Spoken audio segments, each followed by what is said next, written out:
You know, in Christmas, they were putting up Christmas lights. And the wonderful thing about Christmas lights and mosquito nicks is that they make your Christmas lights look great, but your Christmas lights do not bite you and your children incessantly while you're trying to wolf down a organic meats hot dog at Tom's house. Luckily, Tom was smart, and he invested in a mosquito nicks system. And boy, if you didn't, we would not have been able to enjoy that day at the pool. My wife just asked me, she's like, where do the mosquitoes go right now? Because, now it's cool weather. We don't have to deal with Hopefully mosquitoes. to hell. Send them to hell. They come back strong. I mean, they're coming. Mosquito season is coming. Game of Thrones. You might as well get the mosquito nick system now, so that way you don't get attacked when they do come, because they come in swarms. Oh, man. And the system basically, I got it next to my pool equipment, but it's like a big drum of like organic mosquito repellent that sprays. They put these misters. You've heard us talk about this. Perfectly fine. Yeah, it's perfectly fine. Yes, Mosquito. We've copywritten that. It breaks down in 10 seconds. It's non-toxic to anybody. You can't even tell. You don't even notice it happening. What you do notice, though, is that you're standing outside by the grill or the pool or whatever without mosquitoes biting you. Yep, and it goes off during peak mosquito times. For me, it's like dusk, and then at 9 p.m. for whatever, mosquitoes come out, and so the misters go off. It's connected to an app, so now you could spray your backyard if you're on your way home. Now everything has some sort of app that's Wi-Fi. So the Mosquito Nix has that as well. And if you have any sort of mosquito problems, this eliminates it. It creates a barrier around your house, and you truly don't have to worry about them anymore. So no more sprayers, no more candles. Yeah, all they have that a portable system, too, that I have on my balcony. It works really, really well. It's our good friends at Mosquito Nix. Tell them Tom and Dan sent you. Welcome to A Corporate Time with Tom and Dan. I'm Tom. I am Dan. Let's do it. All right. I got to find the right button. Sorry. I'm completely not prepared. You didn't lock the door either. Nerds. Nerds. Nerds. Jock, nerd, jock, nerd. It's Nerd Jock with EJ. Yeah, the door wasn't locked. I know, you guys are going to get murdered for sure. Well, Samantha's on her anniversary trip, and she usually locks the door. Because she's really paranoid. Yeah, I mean, every single person that comes in here, she thinks it's a murder. Oh, yeah. Going to kill us all. Kratom Carey was a little scary last week. I could see your face the whole time. It was enjoyable to watch. I've been emailing that guy back and forth. I don't understand why people think that guy is so scary. Harmless and sweet. He's a sweet man. He ain't going to just look, I know that I have a level of maybe neuroses or whatever I've got that gives up a nervous energy. But I get lumped into Samantha's camp, and I will argue that I am not at all afraid of Kratom Carey. I actually I like him. He's like our nice green powder addicted grandpa. I like him. Yeah, but isn't that what they say about every serial killer on the news? Like, he was so nice. I don't. I think they say that about maybe one or two, but I think the rest of them, there are some that they're like, this guy. Quiet. You know what I thought? I thought that guy was a serial killer. There's some people that say that. Yeah. And also it's the whole multiple personality thing. That gets lumped in a category of like, oh, is it Hot Take Tuesday? I think it's a put on. Yeah, me too. You think he was just playing it up? I think for the radio? I mean, I guess you could make a very Tuttle thing. You could make an argument that I have multiple personalities. You could make an argument that you have multiple personalities. There's business Tom. There's fun Tom. But I don't go into full Clint Eastwood, if you were a bored old man, you would. Yeah. Business Tom is me just trying to pronounce words correctly. Yeah. That's the only difference. And then I stop myself from words I don't know. And then so Radio Business Tom is an orangutan. Isn't that how they say that? An orangutan? How you doing, EJ? Good. How you guys doing? Good, man. Not bad at all. We're how many weeks we got the COVID over Christmas. So when am I expired here? How long do I have of this freedom? This true freedom I've been until the next variant comes out, probably. It's all I've been subjective, going everywhere. I went to Cracker Barrel. I'm trying on every hat. Yeah, I'm doing like I'm not. I'm just. You got a sweet good spot. now. Yeah, you're good now. Yeah. Okay. Well, since we were talking about dissociative personality disorder, let's talk about Moon Knight, because the trailer was on during the football game last night. I like that he's powering through because he doesn't want us to eat up all his time with our stupid jibber jabbers. Hey, like you did with the Weird Jet Wednesday earlier today, with the poor guy at hold. I'm going to surprise you. I sought out the Moon Knight trailer because I like Moon Knight. Dude, it's pretty exciting. It looks really good. I'm excited. They even showed Khonshu in the trailer. Hey, nerds, I'm not crapping on everything, so you can't send those emails anymore. Yeah. Moon Knight looks great. I always liked Moon Knight. I like the fact that he's not quite a muscleman. No. I like the fact that he's more an intellectual. I like the way they kind of were weaving in the... That he might be crazy, but at the same time, he might be just the right are they guy visions? for it. Are they real? They weave the Egyptian mummy type of thing. Did you watch the trailer? No, and explain to me who Moon Knight is. The most basic way of saying it is Marvel's Batman, almost. Except for, I feel like you're going to get emails It's really about that, overly simplified, yes, but it's been used before. That's why I use it too. So he doesn't have any supernatural power. He does. He does have supernatural okay. powers. Well, that's a big difference between Batman and this guy. It's Oscar Isaac, your friend from Miami. And welcome to Staying Awake. And he's doing a Rubik's Cube. Oh, it's Oscar Isaac. Like more and more famous. Yeah. In dreams. Hello, and welcome to Staying Awake.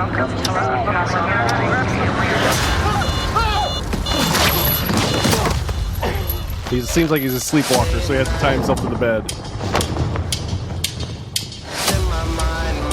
You can search this out. There's a little Kid Plus, Cudi there's also in there. Ethan Hawke's in the trailer as well, and he doesn't look good for me. You didn't think Ethan Hawke looked good? No, I understand it's because of the character, but still, I just So I'm excited that he's playing the character, but at the same time, I'm like, I liked all of it. I thought it was pretty good. Now, does Moon Knight, and this was my big question for today with you. All right. Does Moon Knight within Marvel, will he eventually become part of the big dumb thing I hate, which is the big crossovers and stuff like that? Yeah. I Can we think have some freestanding vehicles that those of us that hate the big amalgamation, can Moon Knight just be Moon Knight so I can enjoy it, and then you're not going to smush Spider-Man in there or the Hulk or any of this other garbage? No, I think they're going to stick with the darker stuff. I think he's going to be part of like the Midnight Suns, where it's like Blade and Doctor Strange. Why do they have to put them all together? Can't it just be Moon Knight with Moon Knight? Why do we got to... Yeah, but Moon Knight can't fight everybody. Why not? What if like Thanos shows up? Moon Knight's going to get stomped by Thanos real fast. That's what I want Marvel Yeah. to assure me, that Thanos won't. I'm Thanos out.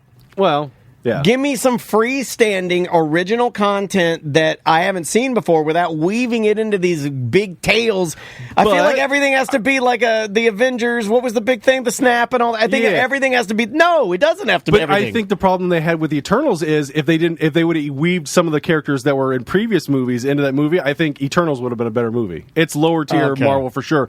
And that's what makes the Marvel movies so good, is because they're willing to say, hey, this is not just a standalone movie. There's other stuff that's going on. We can show other characters are really there instead of, oh, wait a minute, this is an independent movie. But I think it's a cheap way of getting people to always tune in, because if you... follow me. If Moon Knight stands alone as being awesome Moon Knight, I would love it, right? But I know that there's a cheap pop of, oh, wait a minute, Spider-Man's got to bring Moon Knight his moon socks or something. You know what I mean? Like, it's just like, that's garbage. You're putting the more popular characters in Moon Knight just to get me to watch it. So but in a look weird at the way, success of Spider-Man this past for the but over they're the going to be holidays. cramming Spider-Man and everything, is my point, because they know it's popular. And But I they think gave that's what we crappy. wanted, and everyone loved it, and it made billions of dollars. It did. So that's you can't argue with making a lot of money with that, with giving the audience what they want. Gotcha. So does Moon Knight have a Batman type suit? Yeah, he's basically, instead of black, it's white, and it has like the crescent moon on it.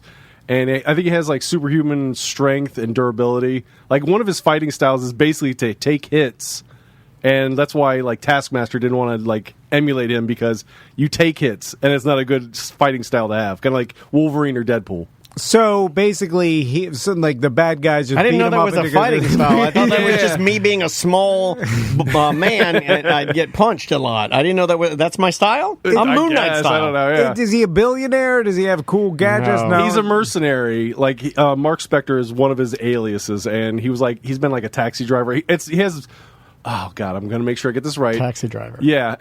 I like that. Well, Who's going to save he's the on world? Kratom. You know, Kratom taxi driver. What's his arch enemy? The guy that made him possible was like Bushwhacker, I think was the name.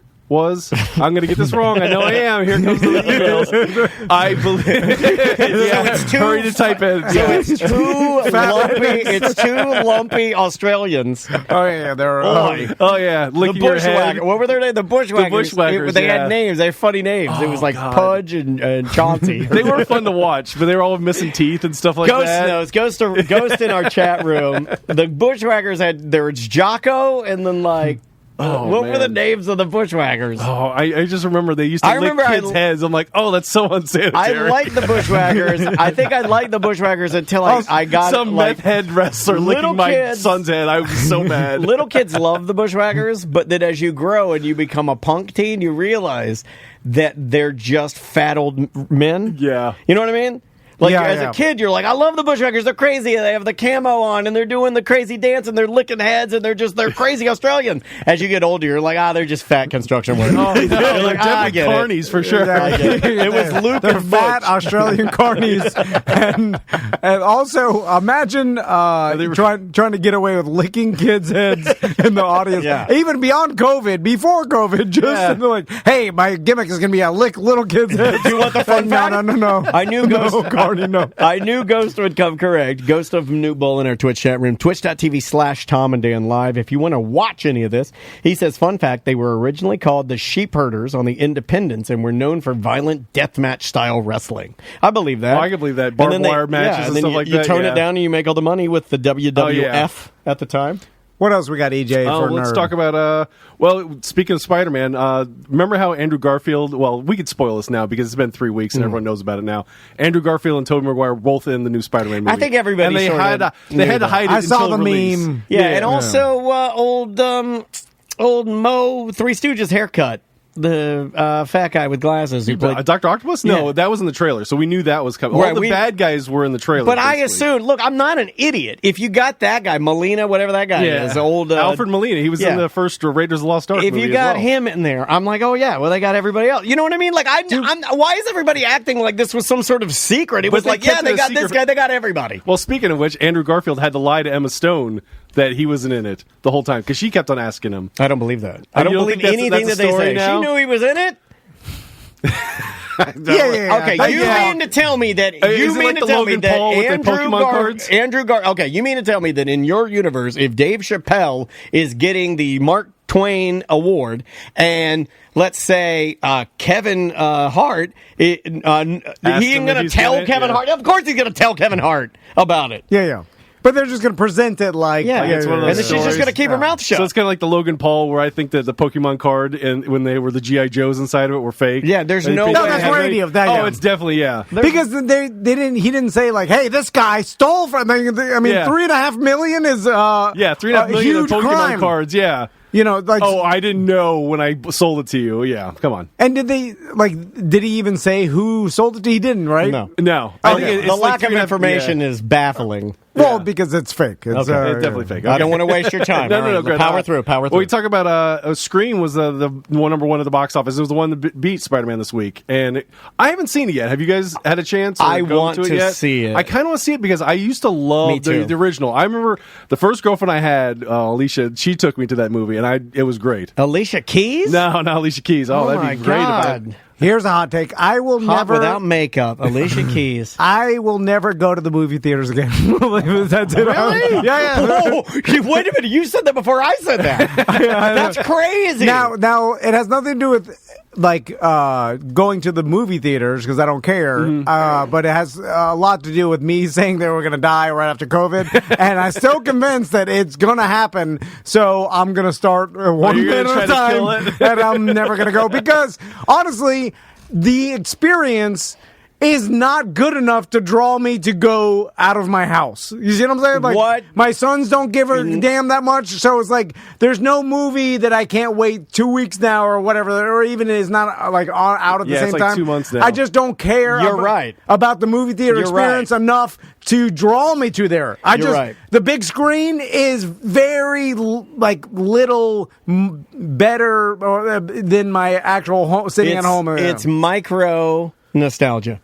Yeah. The screen is like we've never been faced with something that it was like we woke up on a Tuesday we go to bed and movies are awesome, and Wednesday we wake up and it's like no more. You know what I mean? Like it was like flip the switch. Now there is things that like concerts. I think I went to some. I saw some live music. I'm like, this is nice. You can't. I'm the complete opposite. I would rather go to a movie than a concert. No, the movie's predetermined. The concert, people could die on the stage. That's what I'm saying. I don't want to be anywhere near people at concerts. Well, you're watching a predetermined thing. You're literally could be anywhere when you watch it. Because the music usually on the CD is produced the way they want it. It's not as good live usually, so no. I think it's better that way. Yeah. Oh my God, you're losing the chat room. Just letting you know. You're losing them. Yeah. Pull up. Anyway, so I forgot your question, but what was it? It was just Scream at the box office at number one. Were you a fan of the Scream movies? Did you ever watch it? The original? EJ and I both.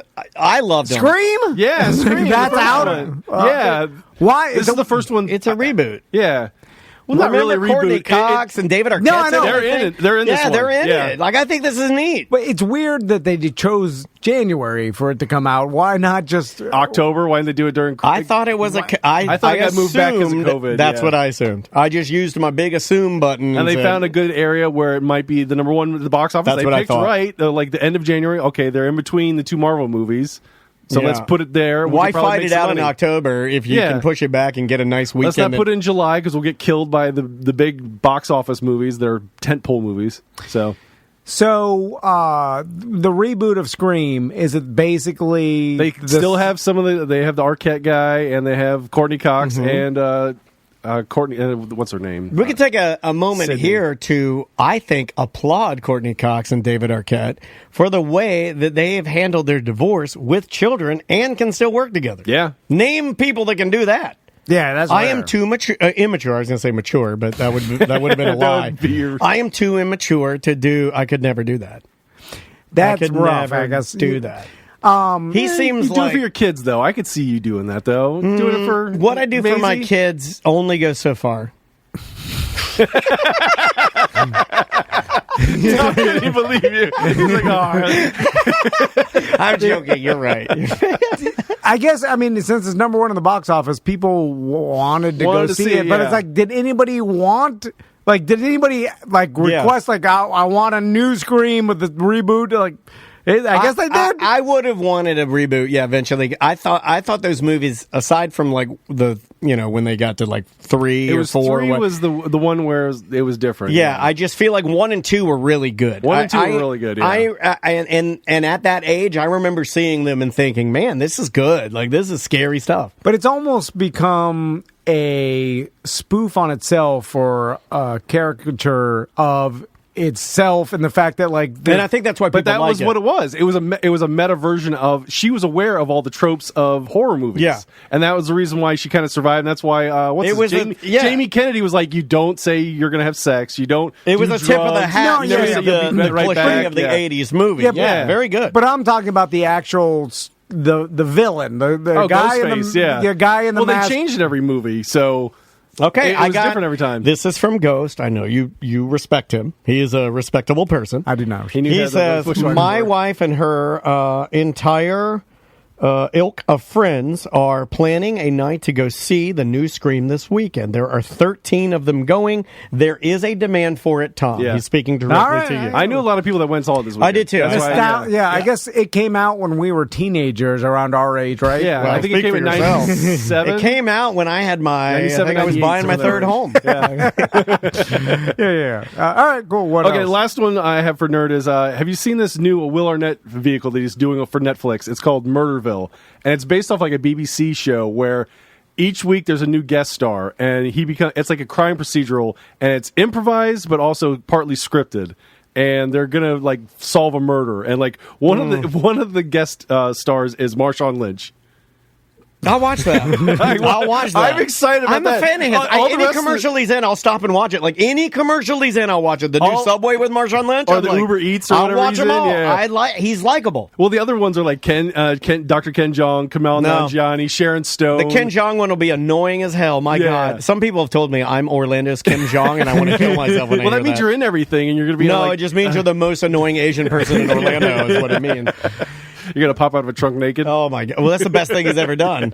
Those stupid shows he does, like I can see your voice. I'm like, oh my god, that's horrible. Yeah, that's really bad. Of all the reboots, why don't they reboot Quantum Leap? They are rebooting. Oh, they are. Yes. They will. Yeah. Great. Yeah, Good. I'm awesome. happy about that. Oh one. my god, your grandpa got his wish. It's coming for you, buddy. All right, there we go. I was telling my wife about Except the one for where, one episode Yes, they're not that's doing. what I was about to talk about. I showed my wife that clip this weekend because I showed her that Quantum Leap is getting rebooted, and she's like, "Oh, we're watching Angel, like the Buffy spinoff." Oh, that was a great show. It was a good show. We were watching the first season, and I liked and Angel. Cordelia says the R word too, and I was like, "Oh, I it wasn't used to ready be for that." commonplace. Cordelia could get it. Oh yeah, It's even Charisma Carpenter. She's pretty Charisma attractive. Carpenter. And then she was in Playboy, and she had real. I can't say that. I wonder if we can get Charisma Carpenter at, let's start interviewing people no one cares about. it's I would care about that. Wait, we already do that. in the history. And follow me here. In the history of the R word, what was the actor that played Scott Bakula? Scott Bakula. Bakula said it Canceled. in the worst possible way because He was upset. He was talking about an actual person Yes. with Down Upset about syndrome. Yes, and himself, which he in He his was mind disappointed. he was Scott Bakula, so it was like he was calling Well, himself it was the and an inflection. actual person with Down syndrome the R word, which Yeah, makes it makes the it really worst bad. It was use the inflection ever. because he didn't do it like this. He didn't say it like, "Oh, good thing I'm a." Yeah, no, he yeah. said it like, Someone- "I'm a," like, and then like, "Oh, what?" Like, "I want my money back." You know, like he was mad when he said it. in the most disrespectful way. It was. to use the R word. What was He did it. What was his little buddy?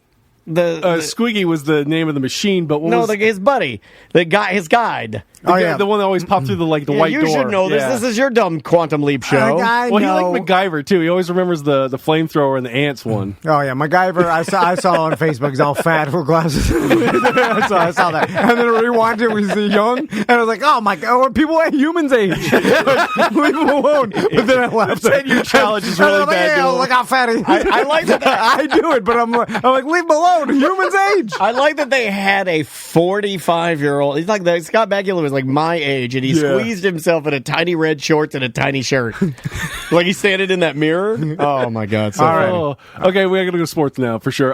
hit it. Let's talk about the Russell Westbrook thing. Okay. Pull up the video. So they're playing. The Lakers are playing Sacramento.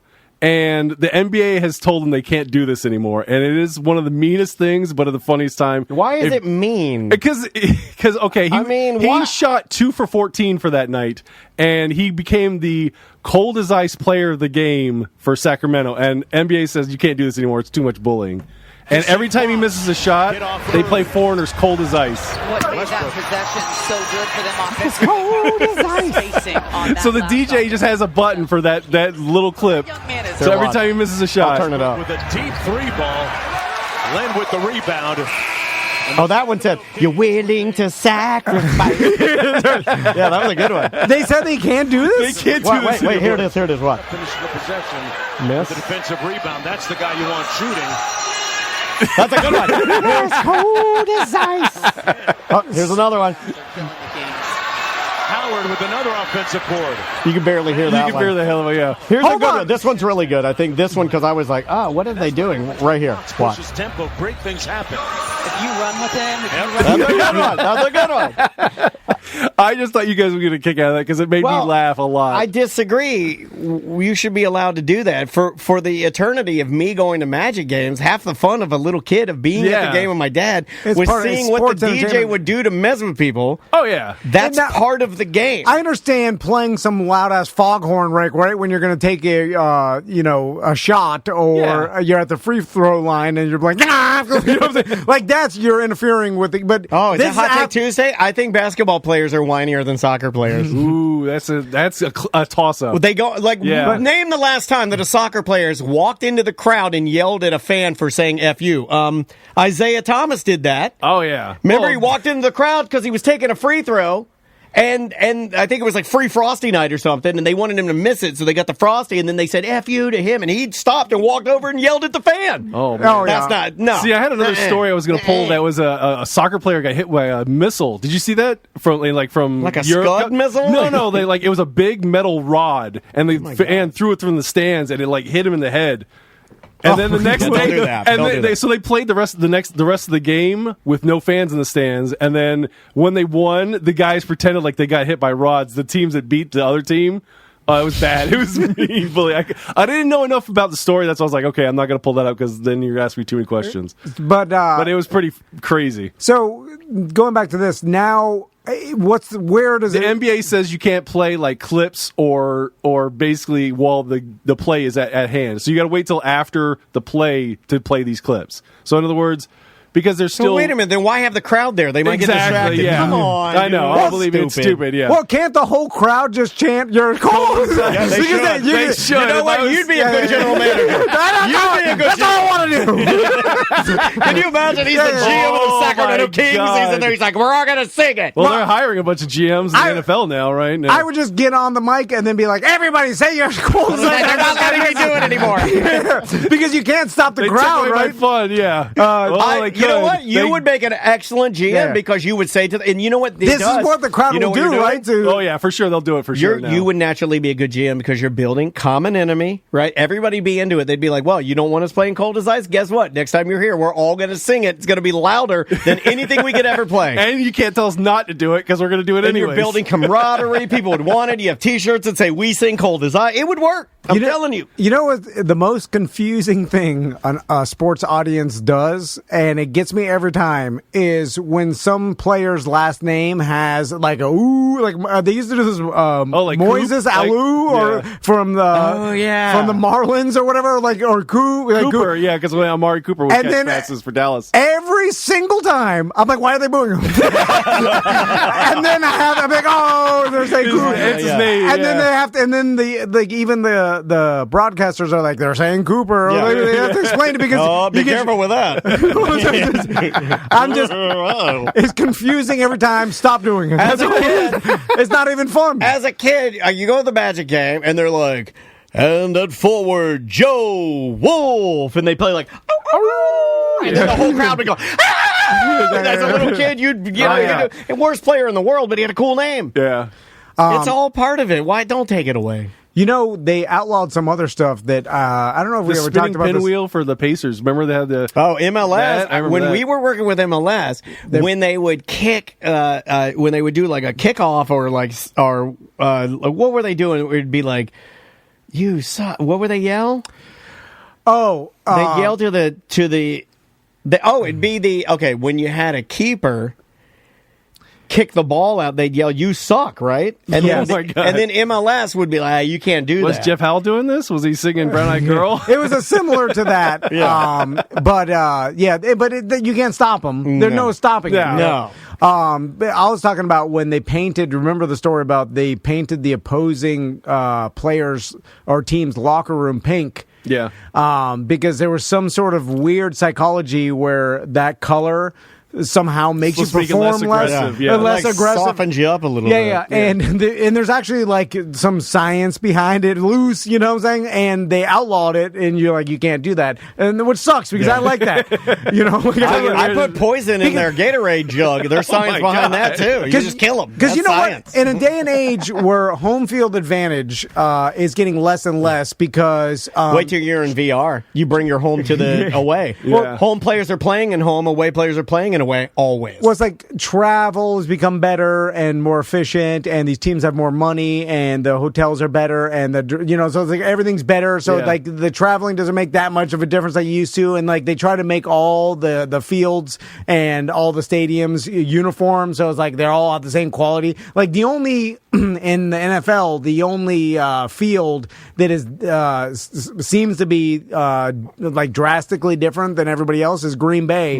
and it's because I'm not sure exactly why, but it's like the playing surface is different enough. It's been inoculated. It gives Green Bay an advantage over other teams, and I like that. It's like home field advantage should exist, so there should be a lot of these things where there used to be like the Boston Celtics when they used to play at the Boston Gardens. There was a one piece of wood on the court that'd be like a dead piece of wood, and whenever you dribbled the ball on it, it would kill the ball or at least lose the bounce. And the players at home would know know about it, so they'd avoid it, but the opposing teams wouldn't know about it. Well, that's sort of cheating. Oh, it was Right? cheating. I like that though. I like it. I mean, if it's like sports. if he dribbles over there, then the Lions will Larry eat his Bird legs. used to be the worst person in the world with stuff like that. Yeah, according to Jordan, when the worst person in the world says you're the worst person in the world, my God. It's entertainment. But he was fun to watch, though. Oh, they all were. Which one of you MFers are going to play for second is what he said after the 3-point contest, That's which I pretty funny. loved. Can't play it on the PA system, though. Yeah. You can yell it in the guy's face, but you can't say it Well, on the then PA system. we're definitely going to talk about the playoffs this weekend for the NFL. Yeah. How'd you do on gambling? I should have gambled. I nailed every single game, even the 49ers. I meant to tell you, did you get it? I didn't finish the text messages to you. I only had like a small window. And Yeah. I meant to,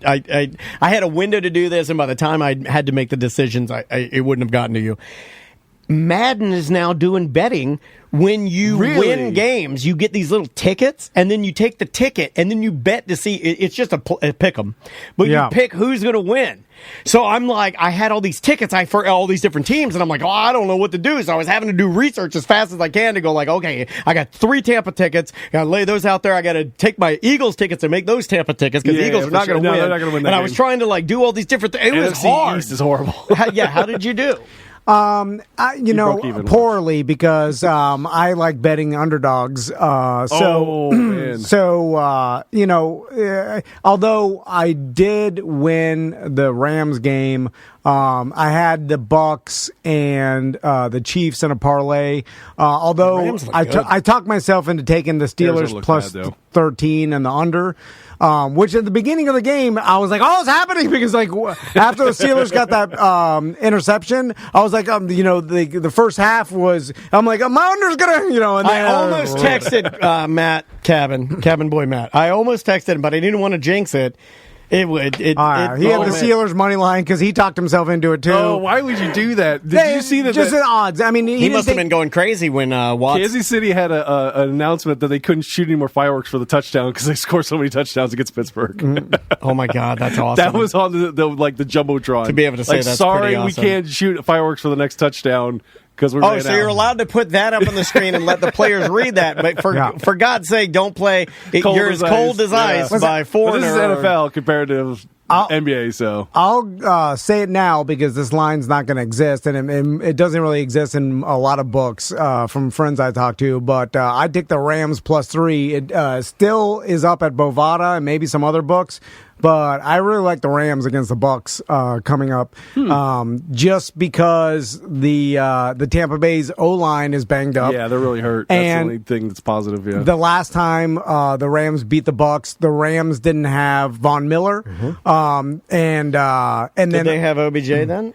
no, because he was still playing for the Browns. Dude, he got hot last night. He was looking good. they Last did. night. They had Robert Woods. He had his which- head about him. He was calm. So, but yeah, they didn't have OBJ, they didn't have Von Miller, and then also because of Tampa's injuries, and I mean, you could say what you want, Antonio Brown was a weapon that helped them, and now without Antonio Brown and some injury on the O-line, like Brady's not running anywhere, and then the Rams did fine against Kyler Murray, who's a mobile quarterback, so it was like, with Brady just staying in the pocket, I know he's good. It's just now you got Von Miller on one side and Aaron Donald on the other. It's going to be a problem. Are the Rams like?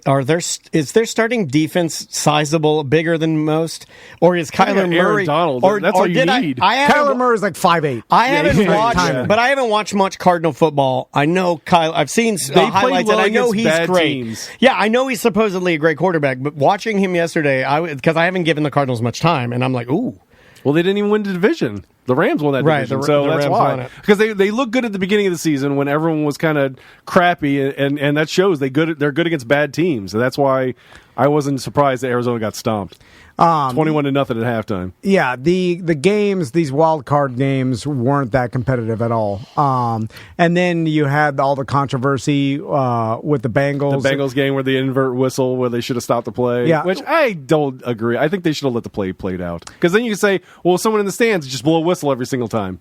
Yeah. I guess that would be the argument Yeah. why they don't want people playing as cold as ice in the stands. Yeah. Is for that type of distraction. I guess, but did you see that the Buffalo Bills, how their game was so like one-sided, and how they scored on every drive they had except for the end of the game, and they didn't attempt a field goal. It was like a perfect offensive game. Yeah, it was really no turnovers and no field goal attempts. It was a perfect offensive game all the way down to the point where somebody threw a dildo in the end zone. Say that. And I'm like, my God, I was like, they can do it, and they do all of that and do awesome charity Does Fairville work. have a store at the Bills Mafia right we there? could probably get They the Bills should. Mafia model. Okay, let's talk about the dildo because this is what baffles me. So, of course, last year this happened, and then it became a meme, and everybody saw the dildo and laugh, right? Because it's you can't not laugh.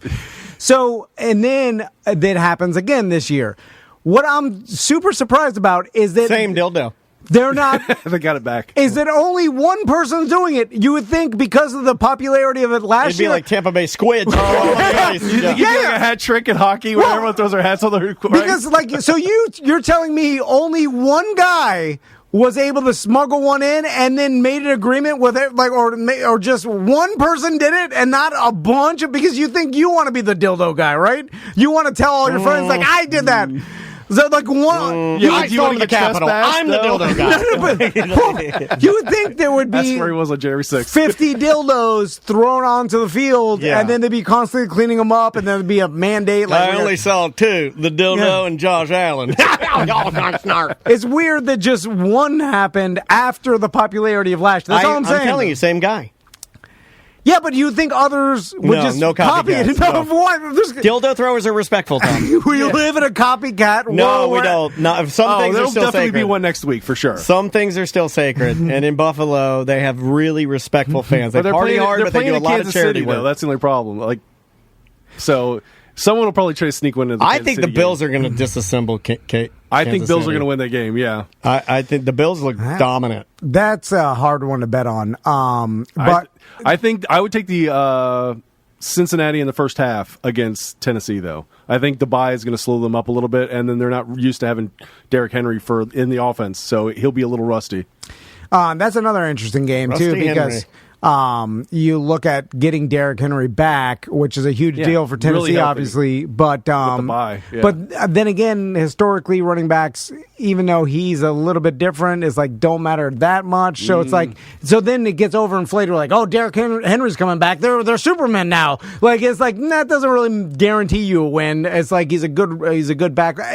Hard to handicap that game, especially. You're right. I do like the first half bet because Tennessee usually teams coming off a bye do start off a little slower. And Cincinnati's hot right now, the way they played their game. Well, they've been kind of peaking like the last Right, 3 Joe games for them. Burrow's They've been a putting up monster, numbers, throwing crazy. He's all confident. He's even a little cocky. funny. I like him. Yeah. He's like a little, and I like it when you have guys that have that kind of that swagger. Like it makes it more fun. I would bet heavily on Green Bay though against San Francisco. I think San Francisco peaked Have during you seen Dallas. the commercial of Aaron Rodgers? It's an Aaron Rodgers Allstate commercial, and it's got that good-looking black guy that's his partner in the commercials. The guy that plays the Allstate agent, or it's State Farm or State Farm. Yeah, whatever. Jake from Allstate, State Farm. They replaced the black guy. So the black guy, Jake, like Muscle Man. And it's him as a contestant on Jeopardy, and then and there's 2 other people, and they all get and then Aaron Rodgers plays the Jeopardy. It makes Aaron Rodgers so not likable when you watch that. No, you know who's worse? Gronk on the USAA commercial. No, he just looks dumb. I hate those. Like, I'm special. I'm like, dude, don't do that. I'm surprised he can get away with that. Yeah. Because I know what he means by that. And I'm like, now we're back to quantum leap. I'm like, I know what you mean. You're not saying to say you're unique. You're saying that to say you're dumb, right? That's why they put it in the commercial. Exactly. And you're not allowed to say that. You leaked it, Gronk. But why are they putting that? Like, half the people can't do it. Like, are you part of the military? Are you part of the military? Do you know in your family? I can't do that. Why are they even advertising that? You know why the Aaron Rodgers thing is? I do like his agent sitting down with him, like, all right, you're going to be in this commercial, and there's this thing about you. And the writers wrote a joke, and you're going to have to do it. He don't care, right? He's like, give me $400 grand. I don't have to do a Gronk cruise this year? Okay, I got to do this. My wife brought up the fact that they should have used somebody who's in the military, and I agree. Yeah. But then we were having a hard time coming up with an NFL player that had military service. else? I'm sure there are. I remember there was a guy that used to play for the Steelers. He was in the military. He was offensive lineman. Obviously, we know Pat Tillman. Pat Tillman, but we know you that. Can't use him. That'd be really disrespectful. Say, what are you doing? They're using the most famous, it's like right, and that's what I was trying to explain to her. But she's like, I think it would have landed better because the lady even in the commercial has to explain, well, you can't use this, Gronk, because this is for military and people that have it's also insulting. They're like, well, let's use Gronk because he's like he's their king. I'm making a joke. Oh my god! What else is there? What else you got? Well, pretty much that was it. I had just to talk about the playoffs coming up next week. You get Cincinnati versus Tennessee, San Francisco versus Green Bay, Rams versus the Tampa Bay, and Buffalo versus Kansas City. Here's what I was going to say about the Aaron Rodgers commercial. It's not so much what he says in the State Farm commercial; it's that he has his slicked back hair. He has that half long with a John half Wick short kind of thing he was going kind for. of flip up hair. Yeah. And here's another. I'm going 3 for my hot takes in this segment. No matter who you are, no matter how you want to look, if you're wearing a suit and you have longer mid-range flip-up hair, you look like trash. No matter what. Yeah. I don't care who you are. If you're wearing a suit and you have long flip-up hair, trash. You look like trash, court, bad person, something wrong with you. It's just not a good look.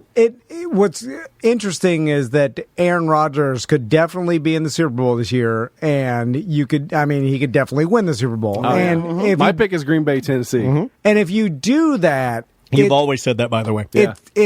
It basically legitimizes all your behavior, right? Because, especially in our society, we kind of let champions and winners do whatever they want. Oh, not Djokovic, the tennis player. Do you hear? That's different countries. In America, winners succeed. You're getting deported. In Australia or France, you might get some hot water. That's fine. But in America, that's crazy. It's an island full of prisoners. Everybody knows that. I'm sorry, We're gonna get Australia listeners. That's anymore. what I heard, and that's what I believe.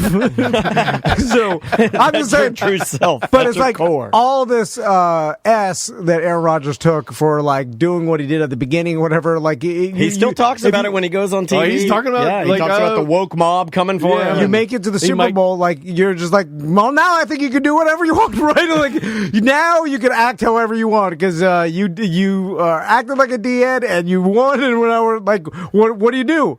I mean, he may win the MVP. I think he's a favorite to win the MVP. Yeah. So, in one hand, you're like, oh, you're saying you caused a bunch of problems, but and then you win the most valuable player in the NFL. Yeah. And then it becomes this gray area where people that like the NFL and then don't like this, you have to go well, we just won't talk about it. Is that what we do? And maybe the Green Bay franchise and the office is run differently because it's a public team and it's not owned by one particular person. Right. And then could it be a scenario where look at Tom Brady? He goes from New England to Tampa and now he's beloved and he's Florida Tom and everybody's we love Tom Brady. Even people that hated him love him. Yeah, I see what you say on social media and people, you hated Tom Brady. So Aaron Rodgers, he leaves because he's definitely leaving. He's leaving. And then, first, where does he go? And Denver, second, probably. Is he beloved there? He'll be beloved in Denver for sure. And then changes his tune, and then people are like, "Oh, I like this guy." Denver, Colorado is cold Florida. I'm right. just saying. I'm feeling it. It is cold Florida. You took me out there. You showed me the Colorado ways. I'd never a lot been of out people there. from Florida go you told me going to Colorado, including myself. You told me and Andrea that. You're like, you're going to love it out there. You're like, it's just like being in Florida. It's just cold. People hate rules. They hate cold doing in mountains. Yeah. They just... so there's a chance that he does move teams and then people start to like him now. I don't know. Because, you can the chat room and a lot of people I know really do hate Aaron Rodgers. But really, it doesn't matter. But for really no reason. I mean, okay. Well, he's not that, that always the argument about the locker room distraction. He is a locker room distraction, but he's a winner, so he doesn't have to be, though. Yeah, he doesn't have his to be. His team loves him, though. That's the thing. You talk to any of his teammates, and he wins games. Yeah, that's all he cares. So it's not that much of a distraction. Yeah. It's a media BS. But that becomes a distraction because then you got to ask. Everyone's going to ask, "What about Aaron Rodgers?" when you're doing your media interviews, and that's not. Well, fun as for long any as you're prepared, though, as a football player, to say, "Hey." That's his business. I'm just here to play football. And if we win games, I think you guys will like us. Good day. As long as you're prepared to say that and only that, and you're okay with that. I think you're good. Just be like Marshawn Lynch. I'm only here so I don't get fined. Yeah, I always like the always honesty. like that. Yeah. Well, let's end with this. There are more coach firings this year than I've remembered in a long time. I Right? don't understand Brian Flores at all. We had a couple more yesterday, didn't we? I don't know. I read some article and it just had to do with the GM and the owner not getting along. They with them. disagreed, yeah. And then, which is ridiculous because you're right. In if you want to win and you want a long term and they were trending up. coach, Like they had a one bad stretch, but that was they had no players. Yeah. So of course you did, and that happens to everybody when you're rebuilding a team. But everything that I've He didn't consumed, get to rebuild that team. no. They didn't. I mean, usually you get. right? Yeah. I would give most coaches 3 to 4 years in the NFL. What did the same he thing get? with college. I 2? think you get. He got gave him 3. 3. Yeah. Yeah. But I'm saying, COVID robbed me of my but if memory. you're going trending up, you should keep that job, especially if you're like they were 1 win away from making the playoffs. I think he'll be better off, and he'll go to a better... he's the most wanted coach right now. Yeah, he's going to go someplace great and probably do great things. He gets a pick of the jobs that he wants, really. Tell you the truth. That are available. I Then saw- we got Jacksonville, New York? You know who's on the hot seat Minnesota? right now? I saw for getting a new gig is old Dan Quinn. Dan Quinn looks like he's going to get another job. Yeah, and the Cowboys don't want to lose him, they were Yeah. saying. They said that a couple times yesterday, which I was like, well, I'm okay McCarthy's with him. staying there probably, so I'm going to throw out. that's what Jerry Jones is saying.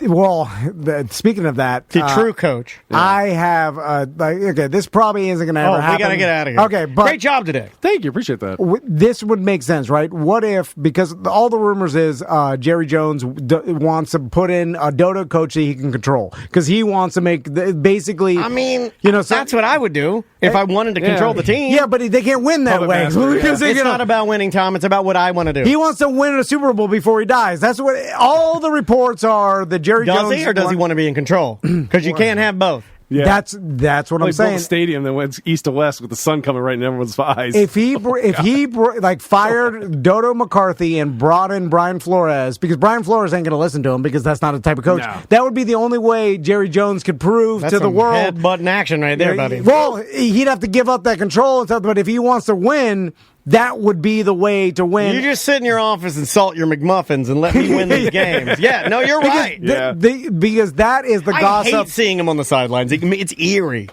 Who, Jerry Jones? Yeah, I Yeah. just hate it. It's just eerie. It's It's, the Crypt weird. Keeper And looking I'll at go, the hey, game. fourth hot take of the day. I don't mind. I don't like seeing Arthur Blank down there looking like the Peanut Man. No. He looks like the Planters Peanut Man. He's down there in a tiny little suit with a tiny little mustache. Go open your box. Let the coach do his thing. Who's the worst I do owner like to be on the sidelines, though? I do like Robert seeing Kraft? Kraft because I'm like, I know what you like. I like it too.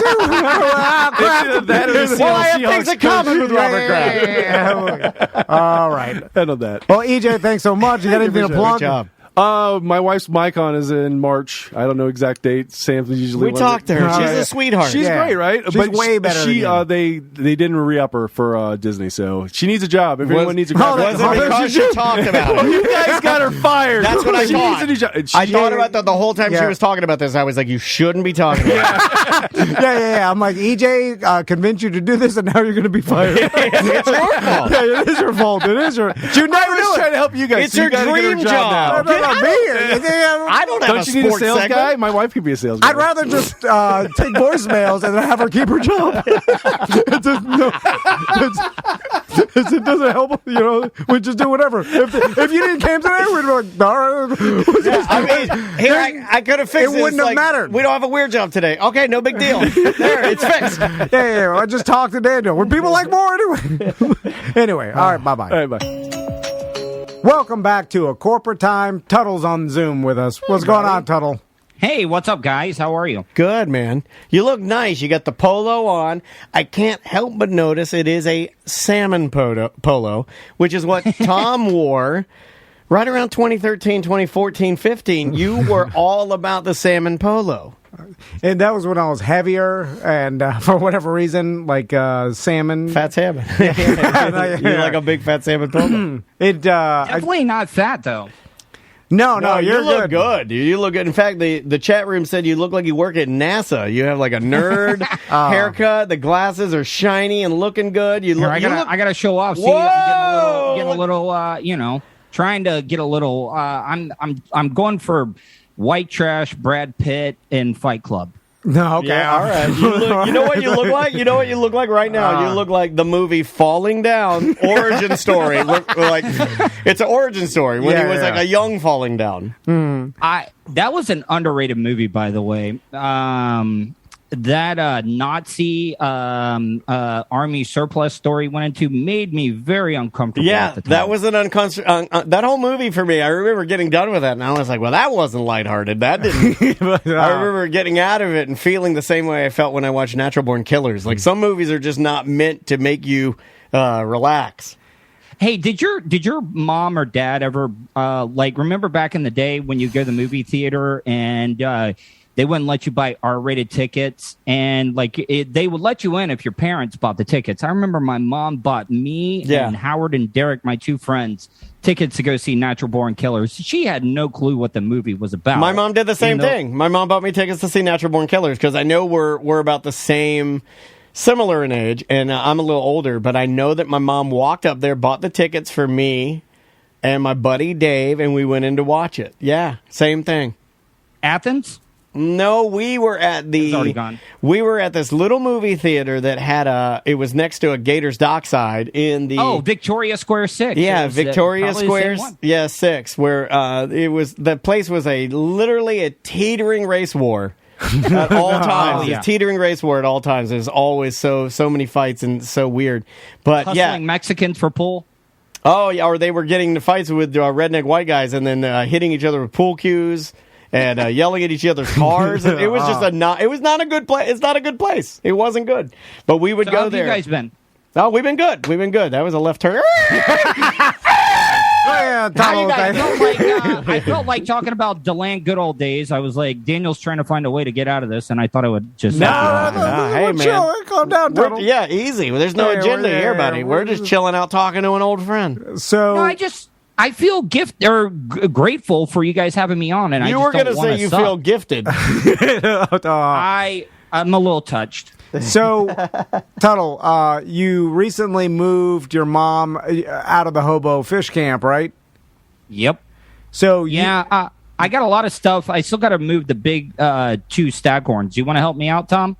Don't move those trash. Just leave them there. Staghorns were not meant to be moved. They're not yours. They're the world's. You have to just leave them in the tree. I'll help you if I can get one, or at least a chunk of the stag. Can't you just leave a trail of banana peels to the new house and they'll move themselves, right? Like E.T. Yeah, aren't they alive? You guys protect these things like they mean something, and I don't understand them. Yeah, I mean, do you got a place to hang them? If you want, you could. I'll hang them in my trees until you weirdos in the South get your all affairs together. about hanging things. You weirdos. So I'll help you, but there's a price to pay. Do you want to take one in for a little bit, kind of like? No, we're not doing Foster Staghorn. By the way, I wish my name was General Foster Staghorn. I'm General Foster Staghorn of the Confederate Army. So you mentioned on Twitch before we started the show that the fifth wheel had basically rusted open. Because of the salt air. You're living on the intercoastal. That's the price you pay for living in the salt, man. Yeah, salt life. And so, but you got it all the slides in and stuff. With I imagine there are some things that didn't work, right? We got the bedroom slide. See, you could tell that they had done a lot of work on the trailer that my parents had bought 5-6 years ago. We could not find the button to pull the slide in on the bedroom slide, so we ended up just taking the car battery out of a car and brought it in there and hot wired it to the motor. Was able to get that one pulled in, and the other ones we had about 7 or 8 elderly men help me push the slide in. That's about how many elderly people it takes. I like that. You know what? Slide. It's more fun using elderly people for manual labor because it takes more of them. And I like that. They also do it for free. They got nothing better else to do. So you can either get 2 young Mohawk Latin teens. They can do anything. But you got to pay them. Well, that one little guy, the little guy that worked for your wife's moving company when she worked there, that's the strongest human being I've ever seen in my life. That guy was the goods. But you can either have 2 of those guys or you can have 9 old men. Which would you rather have? I bought them 4 Little Caesars pizzas, and they called it a day. Little Caesars is an underrated pizza. It's consistent, and the sauce has a good zest to it. So, Tuttle, did you leave the hobo fish camp or just your mom? I did, and now, like... Well, I'm look at you now. You look like you're in an Apple store now. You're wearing a salmon polo. Your hair is combed like a serial killer, and you're in an Apple store. I haven't gotten a haircut in a while. I'm sorry, man. Dude, you make Jimmy so mad the fact that you can blow into your thumb and poof out that much hair in like a month. So that's got to make him insane. Are you living in an apartment now, Tuttle? No, my mom bought a house outright in a place. We're in the big city of Edgewater now. We moved from Oak Hill to one city up in Edgewater. I can actually walk to the Circle K and Chick-fil-A and Winn-Dixie. Get yourself a Diet Mountain Dew, Major Melons, and a hot dog. I can walk to the place where Tom Van... Drunky the Bear at the time almost blinded me at the No Name Saloon. Yes, with a resin chair. Yep, with a broken resin chair. I remember that. That was at Edgewater? Yeah, it was. I like the hardwood floors. I like the paneling. That's a nice looking little spot you got there, Pat. What can I do though? Like it's a little echoey in here though. I need to put up what's some very tapestries. You need tapestries like Russell Brand. You need some moving blankets. You need, since your hair's getting longer, grow your hair and just start going all in on marijuana culture.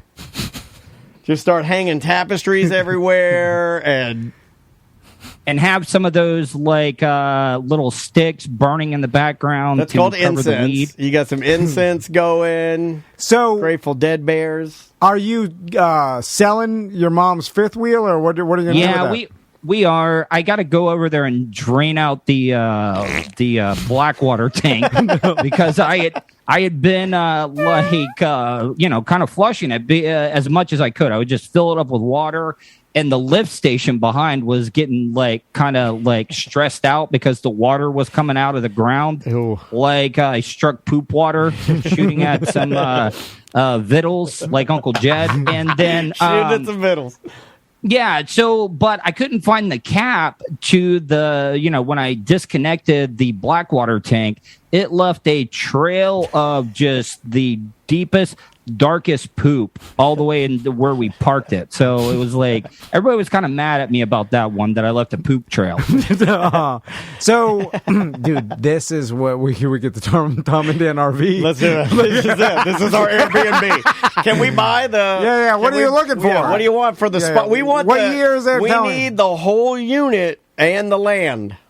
Okay, well, all right. So it is a 2009. Parents paid $5 for it. Talking maybe $1,000, $1,500. It has a lot of work done to it. Slides all work now because I greased them up with the most massive amounts of liquid wrench. Got that taken care of. Right. But all you need is a fifth wheel, though. You need a fifth wheel to be able to pull it around. Yeah, no, but the Tom and Dan RV will have it in one place. Yeah, and I figured right there where it is. It's fine. When you leave it right there, it's right on the ocean, dude. Are you crazy? Follow the trail back. Yeah. And just put it where it is. Follow the poop trail. And then the D-head landlord or whatever that you keep getting fighting with, we won't tell them that you're involved. You're in Tom and Dan country now. But we'll need a caretaker to go in there and then yeah, exactly. He knows everything about it. Who knows the trailer better than Todd? You are now our super for the Tom and Dan Airbnb experience. Yeah. And then it'll be right there, and people could fish off. And it comes with a fishing guide if you want it for extra money total. Yeah, fishing guide. Yeah. I'll have Andrea's dad take the golf cart up there so that people have something to ride around. Yeah. We make this is what I wanted. This is the Airbnb experience. Yeah. So we got a boat ramp right there for you. You might cut up your tires on the oyster beds that haven't cleaned out. Well, you can't go low tide. Yeah, come on. Everybody knows that. Yeah. So $1,500, that's it? Yeah. Wait a minute. I'll trade you. We have a computer printer I just swapped out this morning. I will trade you that computer printer for a hundo off. Laser or docs? Is it one of the ones where it's... It's inkjet. I'm sorry. You know what? I was trying to pull a fast one on you. I'm sorry. I was trying to pull a fast one on you, and you're smarter than that. So, Tuttle, how's the dating life going? Not so good. It's pretty bad. Like, well, I got an idea, and I think you're ready. And I think we've all seen the writing on the wall. We know your age. You know, neither of us are getting any younger, or we're not. You know, we're all we've been together for this long, and I think it's time for your good buddies Tom and Dan to take you to Costa Rica, and we're going to get you married and bring you back a bride. Costa Rican bride, yeah. Russia, Costa Rica. I mean, there's a lot now. Usually, nothing wrong with it, and a lot of men that live in trailer parks are used to live in trailer parks, buy women overseas and fly them back to live with them. That's a thing. We need to talk to more people who do this because this is a thing. It's a thing. It's a thing. I want to get into it. I can't talk about it, but I've witnessed this personally and seen it happen and seen the whole thing. And it's like, oh my God, it happens and people stay with their, they're loyal. I think mail order bride is offensive now, right? You can't say that. You can't say that. You have to say sex worker. Okay. They married the sex worker and then they're happy. And you're happy because usually it's a woman that you probably out of your league, right? Oh my God, they're beautiful women. Yeah, she's she's from Russia, or she's an 8.5, and you'd never be able to get that. But in her home country, she's so poor. Would you be willing to go with me, with Tuds? We will be his support. Yeah, negotiator. I need you to international. It's Tuddle's International Quest for Love. It's a reality show. In my mind, it is. So, but I imagine. Will she be able to cook grits? Grits are a plus. Yeah, they call it hominy. Hominy. Yeah. I mean, you just got to get used to the barriers. Yeah. You're going to learn something. She could cook anything. You just got to learn the culture. I mean, my dad used to look at grits two ways because I remember back in the day when dad was a drinker and mom and dad would get into a fight, he would get hot grits in the morning because sometimes he would wake up hungover as hell. My mom really never cared if he was going out to drink as long as he didn't miss work. And she would just do the most annoying stuff to be able to get him out of bed. And she pour hot grits in his head? He either ate the grits or threw the hot grits on her face and chest. Grits is an odd. My wife likes grits, and I'm like, what? Too. Like it's like porridge. Napalm. Yeah, but it's poor people. And then it's poor people food. And then she's like, I like cheese melted in it. I'm like, well, you just like melted cheese because the actual. Oh, you stir it all around in there with some salt and some pepper in there. My dad used to put sugar in his grits. Yeah, it's too close to gruel to me. Remember my wedding? Shrimp and grits in martini glasses at my wedding. That was amazing. That's when we thought you were going to make it. That's what we thought. Imagine if you continued that path. My God, we wouldn't be flying to Costa Rica. Yeah. I mean, Total had kids. He'd been settled down. I don't think that would have worked, man. I cannot see that happening. Now the Costa Rica thing, more than 3 times to get a chick impregnated. Come on. Well, that happens with everybody. Yeah, at least not everybody, but the majority. It did with me. So, but you got to fight through that. It just you can't fight through that. Yeah. You're just like, all right, this is how it's going to be. That's what VR headsets are for. I'll just up the other one. And she never blocked me on any of the social media, so I got to see the new dude. I got to see the nice house she's in. Yeah. Dogs, cats. Well, you're looking at it. Yeah, you shouldn't be looking at it. Look, I look at it. There was a brief period when she was only dating rock stars, and I was like, "This is not going to be good for him. This is not going to feel. This does not feel good." So back to dating, Tuttle. What do you even? I mean, are you an app guy? How do you find the women to date? I mean, I've I kind of see what happens whenever you're on the iPhone, smartphone dating apps or online dating is that a lot of people can do a lot of research on you because a lot of my embarrassments are all documented on YouTube or online or anything like that. We got to legally change your name. If we can legally change your name, we can fix a lot of things. And then the whole suicide thing is a big turnoff too. Don't talk about it. Come on. Don't talk about it. Well, it's hard to find that online, and he always right? wears that shirt that says, I tried it. I'm like, don't wear that. Why you wear that? Yeah. I mean, I feel like, Tuttle, like the majority of your past, there's a lot of stuff. But now with the internet and everybody doing crazy things, there's like everybody has something on the internet that's embarrassing. You know, my new favorite thing are those videos, and everybody gets real mad about them, where the people making the video have tricked you into thinking they're going to do something, but they spend 10 minutes just telling you they're going to do it, and then at the end of the video, they never do it. Have you seen these videos? Yeah. It's like TikTok waste of time. Like, they just want you to keep watching, and then there's nothing. But I'm like, how is that worth anything? We've been doing that since 2009. I feel like these people have been, like, literally stealing our bit. Our bit is to start talking and say we're going to do things, and then never do it. I did. The last time I hooked up with a chick, it was in Oak Hill, so that already will tell you what type of person it was. I mean, very, very nice. She had get some of that Oak Hill Viagra. Yeah, well, I did take some Mexican, it was Canadian Viagra. Mexican Viagra. No, it was Canadian Viagra because the guy would also bring down the Canadian aspirin. Have you guys ever taken the Canadian aspirin? It's got the little kiss of codeine on top of it. I've never had Canadian aspirin. And the Bahamas are called 222s. Do-do-doos. Yeah. Yeah, they're fun. You know, this is the part of the show when we say things that real drug addicts listen, and then they shake their head. They're like, "Yo, I didn't know you guys flew that close to the sun." Yeah. My mom used to get a jug of them on a cruise, like coming back from her cruise. Don't say that's your mom, man. Why are you saying that? No, she'll laugh.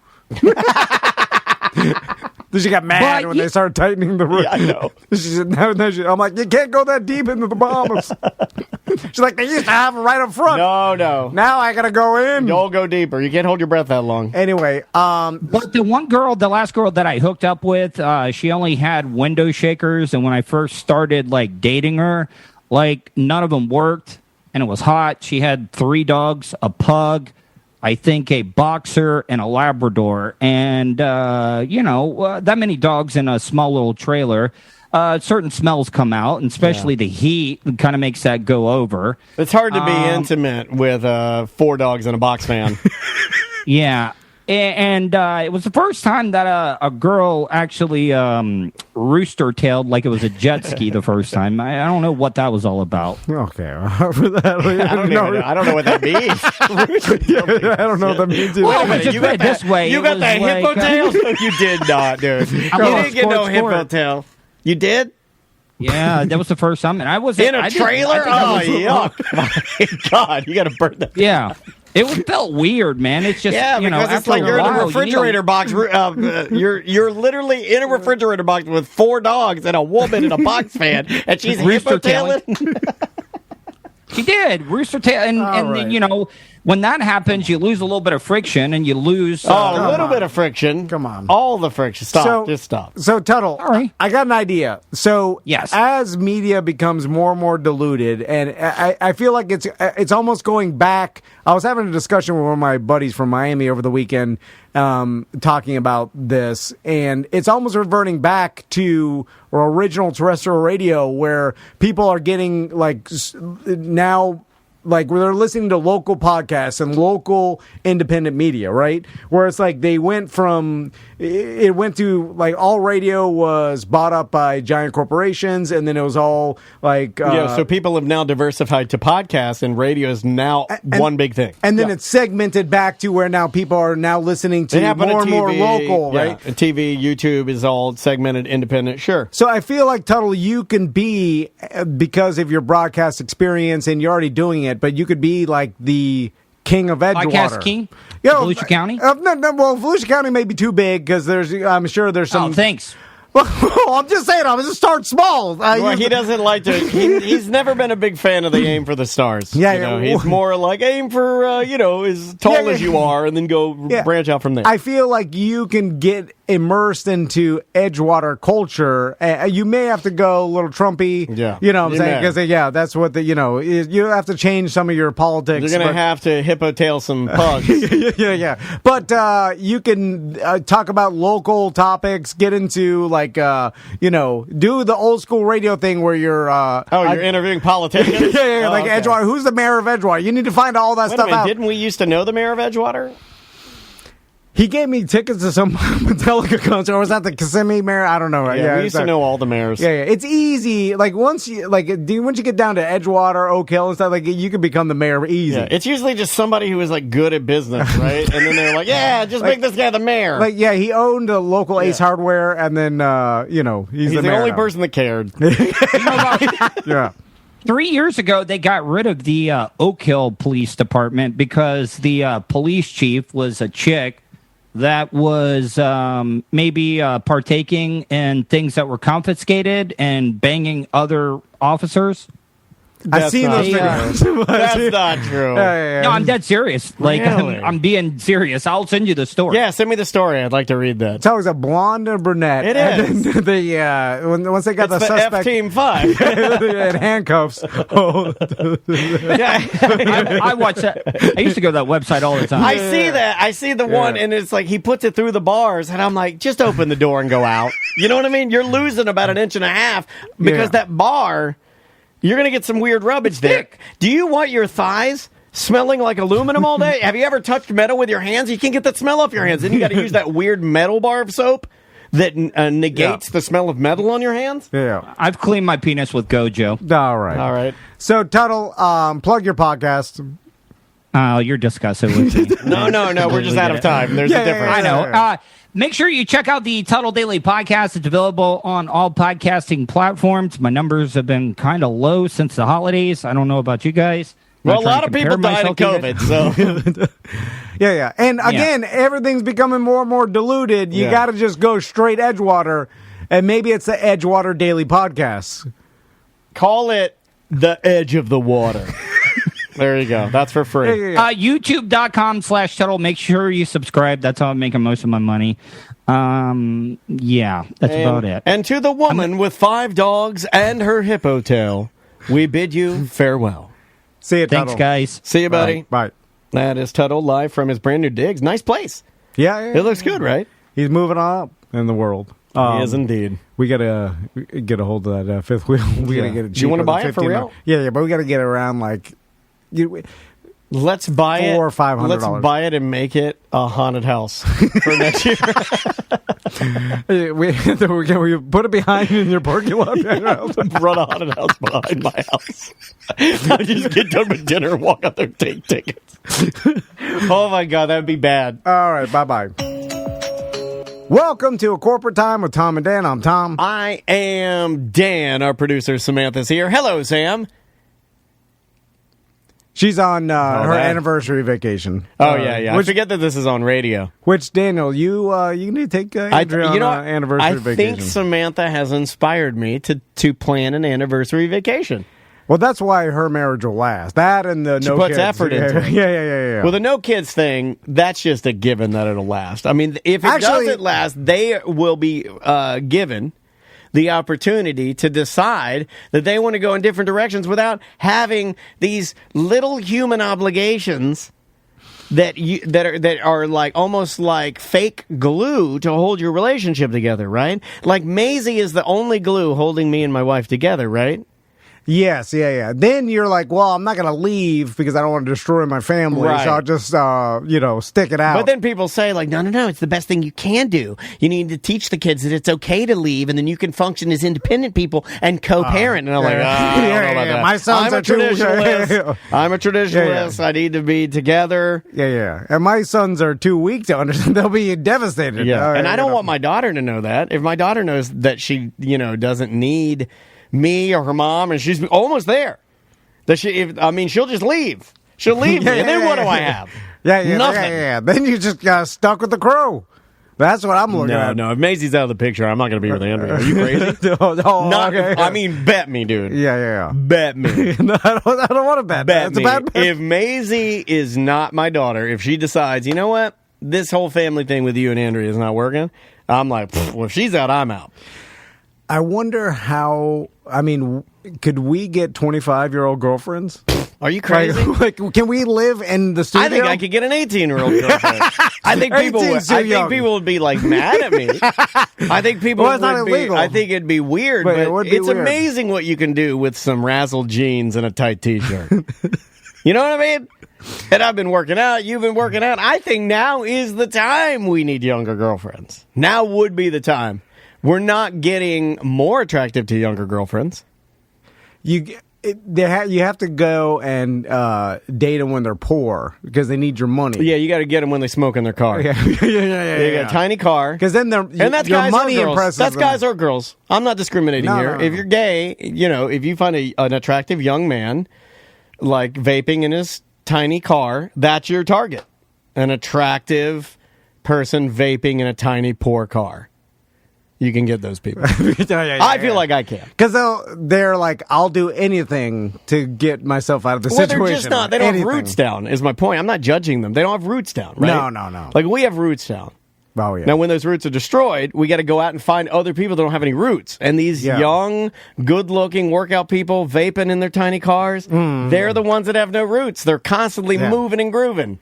And they're impressed by, like, if you have, like, $4,800. Stability, yeah. You have $4,800 in your bank They're account. like, They're like, "Whoa, you're rich." I'm like, yes, I am. Yes, I am. $4,800. Yeah, yes, I could take out $200 at a time at the ATM. And I can blow $100 and act as if it's nothing to me. It's a lot to me, but I'll act as if it's nothing to me. $4,800. All right. You want to do it? some weird All talk. right, let's do the thing. Tom wanted to do a bit. He called it Weird Job Wednesday. Dad really likes it. Tom says that's bullshit. It's another Weird Job Wednesday. What are you doing? What is your job? Are you neat? Are you tidy? Or are you a fat slob? Do you make lots of money and you sit up in your tower looking down on all the people who are working by the hour? It's a Weird Job Wednesday. Just another Weird Job Wednesday. Oh yes, it's Weird Job Wednesday. Just another Weird Job Wednesday. Thank you, Tom. Thank you. Weird Job Wednesday brought to you by Streamline Florida. If you're going to refi, do it now before the interest rates go up. Just give them a call. It's free for you to ask them, should you refi? How much of a payment will you have? What can I get? What kind of equity, money can I take out of my house? If you got a bunch of credit card bills and you're paying a super high interest rate, makes sense. There's going to be equity in your house because all housing prices are up. Yeah. So just take some money out of that, put it back into your mortgage, pay the lower rate. Make a smarter financial decision, for sure. It's all business, and they'll help you. Brian Zam on his team, StreamlineFlorida.com. Now, we have a guest. Sir Mike, hold on one second. I just want to bring up something that the Twitch chat room said. Twitch.tv/Tom and Dan Live. You can watch us live Monday through Friday. The Twitch chat room said that, a lot of, and this is a stereotype within the radio community, a lot of radio hosts get married multiple times. Not pointing to anybody in particular. I'm just saying, over the globe, the United States, most radio hosts not known to be the best at relationships. Maybe we're just fighting, the inevitable.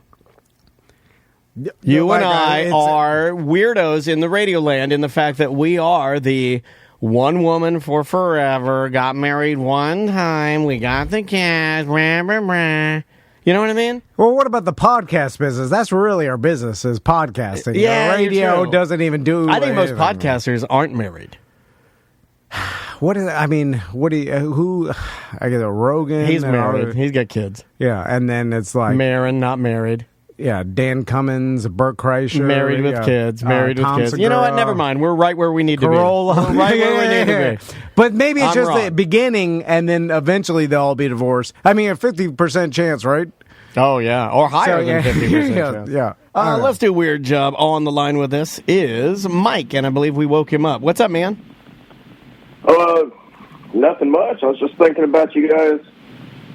being radio hosts from Orlando who get married multiple times. I mean, I just don't know if Tom has it in him to slap a woman around. Mike, no, he's not. Nobody. We're not doing that. Come on now. And Mike. by the way, I got it in. It's the only thing he's got in him. All this other stuff he had to learn, but that's the only thing he truly was born with. Yeah. Oh, it's that. That's called Florida. So Mike, first off, how did you forget? Like, okay, I mean, do you do a lot of radio interviews and a lot of podcast interviews where they all get mixed up? Yeah, mixed up, where you're like, oh, I forgot I was supposed to be on Tom and Dan. Or do you do none of those? No, I actually don't do very many at all. I just I work overnight currently, so I lose track of my days. Ah, okay. Oh, you got an excuse then. I was going to yell at you for forgetting the one time you're doing. But he's too nice. This guy's way too nice. Most of our listeners are so nice they call in to do us a favor and then we yell at them. Mike, what is your weird job? Well, it's not my current occupation, but years ago in the past, I was a forest ranger for the Florida Department of Agriculture. Now, I got to tell you something about the stereotype in my mind, as Dan Dennis of this program, about forest rangers is that once you're in, you're never out. I also have that stereotype with the military because I think anything with a green uniform, in my mind, because I'm so stupid, I think once you do it, you've dedicated your life to it and you're doing it forever. Yeah. I'm serious. Like cops, everything that has like an official uniform, Yeah, I you're am never so out. stupid that I look at them, I'm like, yeah, they do that forever because they're dedicated their life to it. So forest ranger, I put it in the same thing. How long were you a forest ranger? I was a forest ranger for 6 years. Yeah, see, I feel like that's not enough time. I don't feel like forest ranger should be the same as Applebee's. That bothers me. So, Mike, what does it take to even get the forest ranger job? I know a little bit about this because my brother actually was interested in becoming a forest ranger, and I originally, when he wanted to do that, I was like, oh, that's cool. I'm sure it's a good government job. And I assumed it was easy to get, and then he researched it a little more, and there's a crazy waiting list on a lot, and depending on what national park or where you work. Guys that just want to smoke weed in the woods. Yeah. It's like kind of like being a firefighter. Like, it's a sought-after job, and then that becomes where there's a waiting list, and it actually is harder than you would think becoming a forest ranger. Is that correct? Well, maybe on the national level, but I work for the state, and we were also wildland firefighters. And it really wasn't that difficult to get the job initially. I worked for another agency, and I just kind of lateraled into the position. But I basically just had to take a physical test, which consisted of walking 2 miles with 25 pounds in 25 minutes, and you couldn't run. Or you could do a 3 miles with 45 pounds in 30 minutes walk. That you would then you could go out like on a national level, but you still work for the state. Wait, so the test to be a park ranger is they put 45 pounds on you, and then they go walk for 30 minutes, and you got the job? I can do that, I think. Well, yeah, you gotta do 3 miles in 30 minutes. I can do that. Or under, right? Or like, yeah. I mean, although if you see a lot of forest rangers, I am actually surprised that they got through that. Yeah, most forest rangers that I see. Now, some that I've seen, I'm gonna say the last ones that you and I came in contact with when we went to Hontoon State Park in Marina, and it was a very pear-shaped, middle-aged woman. Yeah, you'd think like it was she wasn't 3 miles in 30 minutes with a 30-pound pack. I don't know if she would have been able to do that, but maybe that was when she was a younger ranger, and she's eased into it now. So, Mike, when you are a state forest ranger, you said you got your fire training, but that's I don't want to do that part. You're doing that every once in a while, and then maybe once in a blue moon fighting a fire. But other than that, what's the day-to-day activities? Do you rotate? Do you have the same job for years, or how does that work? Well, where I worked at, we had a schedule of 7 days on, 2 days off, 3 days on, 2 days off. And that was our schedule every week. And there was 2 guys on that schedule and then 2 guys on the opposite schedule, but the same kind of schedule. And it was pretty much a whole lot of go in the morning, you do radio check, you go through your equipment, make sure everything's fire ready and ready to go. And then you go in your station, if you had one like mine, and you sat down. And then maybe you watch TV till lunchtime, or, you did stuff around the shop. What are you watching? You're watching a Judge Joe Brown? You're watching Days of Our Lives? Yeah, Three Stooges. All right, taking it way back. That good old stuff. Classics. So you're more of a waiting for a fire to happen, training for when it does happen, rather than drive around in your park ranger truck, yelling at campers about open container if they have putting more of those see-through and basically there's nothing to them. I don't know why the trash bags they use at state parks are made of invisible webbing. They're so thin. Can we get a durable black trash bag in some of these barrels, please? Instead of a literally, it's thinner than a fly's wings. You can't sprinkle, a chub pack of Hefty.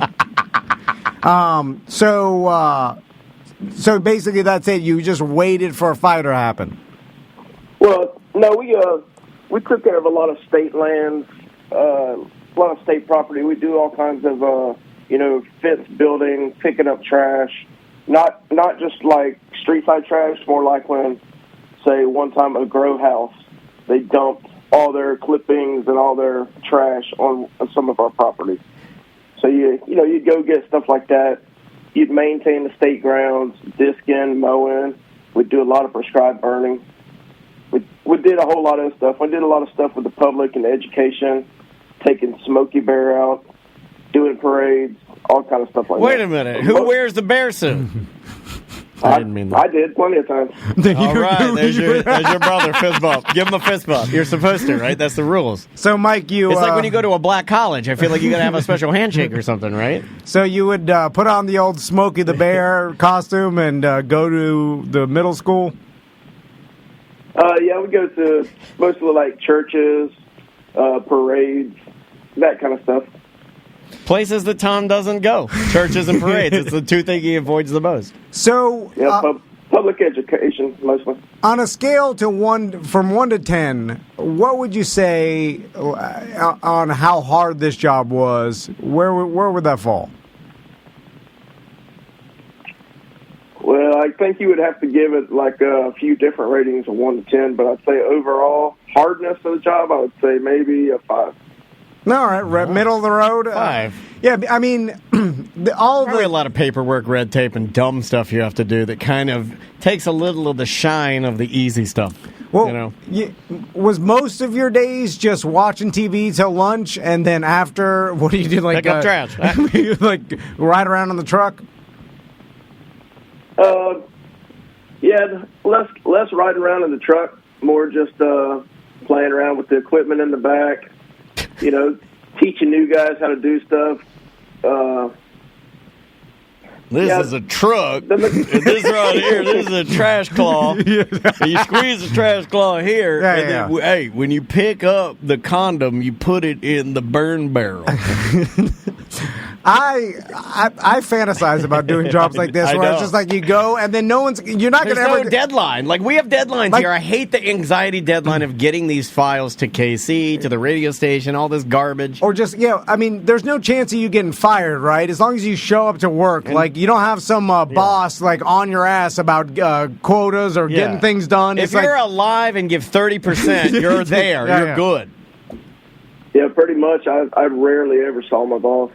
Yeah, because what does he do? He ain't doing nothing either. Yeah. That's, man. Wait a minute. What do all these forest rangers do? Is there government podcasting? Because that's where we need to get into. Sweet government pod. We need to get in government podcasting. You'll never be fired. You just show up. You get, like you said, you give a sweet 30%. As long as you just get to work. It's 30%. I almost feel like it's proof positive 30%. Yeah. And then some days, you could get. Some days you do 40. Some days you do 8. Really don't. Boss is in town. You might go as high as a 65% when the boss is in town, but never an 80. So, how many vacation days do you get, or all that?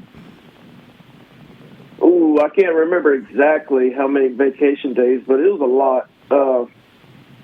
I think it was something like 1 day every pay cycle you could accrue. Well, 8 hours. So like 8 hours of sick time and then 8 hours of regular leave. You got pretty much every holiday was either off or added to your time.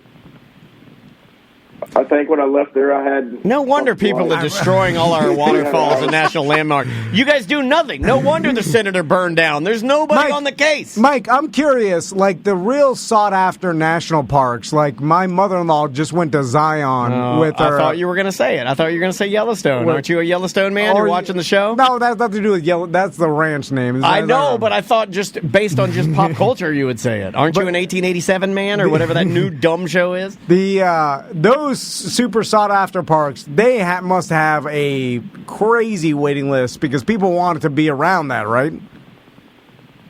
Maybe. I can't really speak for the parks. That would be more of a park ranger. Those are the guys that harass the campers, check your coolers, pick up trash, clean the toilet. You know, we kind of laughed at them like, you losers, you know, because we got to do more stuff. It's like sheriff versus Metropolitan Police. Oh, okay. I got buddies who are sheriffs, and I got buddies who are regular police, and sheriff, they crap all over police. They're like, you guys are limited in what you do. I'm a county man. Yeah, they make you go out there and direct traffic. So get your gloves out. So forest rangers make fun of park rangers. Who's above the forest rangers? Is it national park rangers? No, you pretty much got your own little circle there. The national people, they're totally different. What's the best forest ranger job to have? Do you know anything, or do you just know local Florida? Is there any like white whale of forest ranger jobs that people are like, oh yeah, up wherever he's out at Okefenokee. That's where it's at. Yeah, you can drive an airboat, or I'm like you can just. I'm sure there's some forest rangers that get to drive cooler things. Yeah, like I would say Florida. We get a lot of the airboats, hovercraft, stuff like that. Like you're in Alaska, you only get one thing: snowmobile. Well, but like in Colorado and like in the mountains, I'm sure you get a cool side by side or some sort of Jeep. Side by side would be cool. Drive around that. So anything like that, Mike? Yeah, well, that's the one good thing about forestry is you get to play with so much stuff. Like at our station, we had a 4-wheeler and we had an APC, an armored personnel carrier that was retired from somewhere. And we had a tank in the back, full track vehicle. And we used to drive it up and down the road, through the Orange Grove. And then some places have platform buggies, like y'all had down south when you were a kid. Yeah. I do love a good platform buggy. Yeah. Hold on a second. Platform buggies. We rode a few of those when we were out at the River Ranch. Yeah. I like my pop-up used to have them in the Everglades, and I grew up on platform buggies. Engine in the center, and then basically scaffolding for Metallica around it, right? And there's wooden platform. And there's just a couple places for children and different animals to hang off of. And you're like, I'm sitting on pontoon boat seats. Yeah. And big I'm a fan monster of truck tires. Yeah, Maisie loves those. Things are neat, man. Yeah. You guys need to come down to my camp at River Ranch. We've got all that. We've got several platform buggies side by side. I didn't know you had all this. Well, invite us. You've never invited us. I'll take you up on that. I'll come down there and ride on a buggy. What does that mean? He laughs as sinister, like he's going to kill me or something. Can I get wasted? Because that's what I want. Can I smoke weed on the buggy and you just drive me around and I stare at the stars? Can I shoot guns from the top of the platform buggy? Absolutely, all that. Weed, beer, drinking, whiskey. You got a flamethrower? I want a nude. I want to be nude on the buggy, flamethrower into the sky. I mean, I'm sure I can arrange something. All right. Mike, so what did it pay? Forest Ranger, you told us about the job. What are we talking salary? The pay was terrible. I think this is the reason nobody wants to do this job. I think at the time it was $800 after taxes every 2 weeks. No! And I had full coverage insurance, but I was so poor that I couldn't afford to go to the doctor. I couldn't even afford the copays. No, Yeah. Also, I've been there. You were probably younger at the time. Don't need full coverage. You know what I'm saying? Yeah, it's funny. Here you go, 22-year-old full coverage insurance. Yeah, like, go in there. what do I need that for? And the best part is you go in there, you pay the deductible or you pay the copay, right? And then the doctor's just explaining how your body works because you're so stupid and young, you don't really understand. Ooh, that was 7 day a week. Weeks gotta be rough. Thinking rough. I'm making $400 with this wheel. Like, oh man, That'll make you jump out of the tower, right? yeah. You really don't want to do anything. Yeah. That's why. It's No so wonder easy. Forest burned down. I'm not. Look, I get Hey, you're gonna $400. run up to I'm the gonna fire? let this place burn down, gender reveal or not. I don't care. Let it burn. Well, $400 a week. That's why I got a hangover, and I'm sitting at my desk watching Three Stooges all day. Exactly. I feel you. I was just a poor young or old teen smoking cigarettes in my jacked up truck. Yeah. God bless you. I hear it in your voice, Yeah. Mike. And you know what? We're all that at heart. Yeah, Some of us never grow up. All right, Mike. Well, we appreciate you being on Weird Job and For being so candid. Thank you for the invite to your redneck party land. I would like to take you up on that. 10-4, and I will say that forest rangers do have a dangerous side of the job. I was almost killed January 8th, 2008, in a wildland fire that was caused by another state agency. Got out of control. I got in. I got stuck in the swamp, got burned over. Well, you could have led with that. You could have led with that. Yeah, Mike. Yeah. He got all solemn at the end. He's like, this one's for my fallen brothers. And I'm like, well, why did you start with the fallen brothers and the brush fire? I got burned out. I don't even know what that means. You told us about Three Stooges. I just assume you had nothing interesting. You're watching Judge Joe Brown in the tower, and then you're saying, like, well, hold on a second. I hate to get serious, Tom and Dan, but January 8th, I was burned over by the Great Fire. Hold on. So the fire actually burned, basically went over where you were at, and you had to wait it out until it went to the other side? Yeah, basically what happened was it was in the cypress swamp, and my dozer got stumped. So I had to get out, start another fire, because I was in front of the head fire. So I had to get out, start another fire that was actually burning cooler than the head fire, and then wait for the head fire to overtake me. I've never had to build a fire to protect myself from fire. I don't want a job where they're like, well, I do not want a job where people go like, we're burning alive, what do we do? And then the guy's like, well, we got to build another fire. A cooler fire. A cooler fire? You got to build a cooler fire? So your dozer got stumped, and then you I don't know got what out. that means either. It's a dozer. I don't know the answer. I'm a dozer. I'm stumped. I don't know. Yeah. By the way, it seems like one tree stump shouldn't be able to stop a bulldozer, but I guess so. Yeah, God would say different, sir. If you're in a swamp like that, everything's dry. So when you hit it with the blade of the tractor, it'll roll down, but it won't necessarily come out of the ground. And then it'll pop back up and go underneath the belly of the tractor and lift the dozer up to where one track can't make connection, and then you're stuck. Makes sense. So when the fire was coming, you tried to start another fire. That was to protect you from the fire that was and then what happened? Like, did you just get and bury yourself and then wait until the fire went over? Like, how did that work? No, there wasn't any burying. It was just basically setting the ground fuel on fire, letting it burn, and then going inside that circle that had already burned that was black. And then the fire couldn't hit me again. I just had to protect myself from the smoke. The real killer. The chat room would like to remind you that this is where the phrase "fighting fire with fire" came from.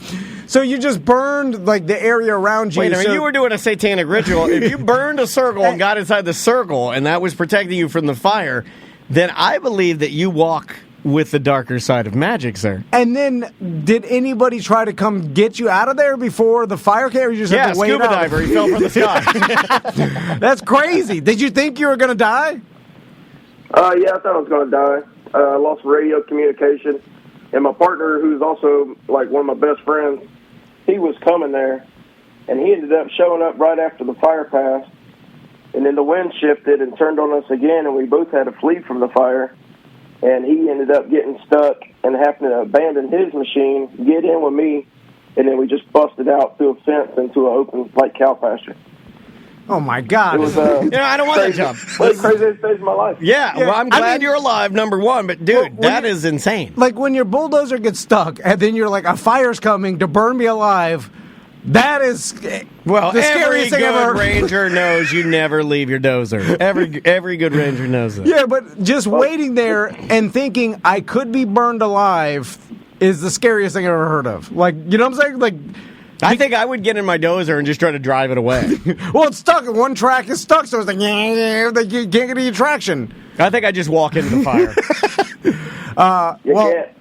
Mike, you sound like a real man. I'm glad you made it through the crazy fire experience. We're glad you're okay, and thanks for calling us today, man. We really, or letting us call you, rather. We really appreciate your time, man.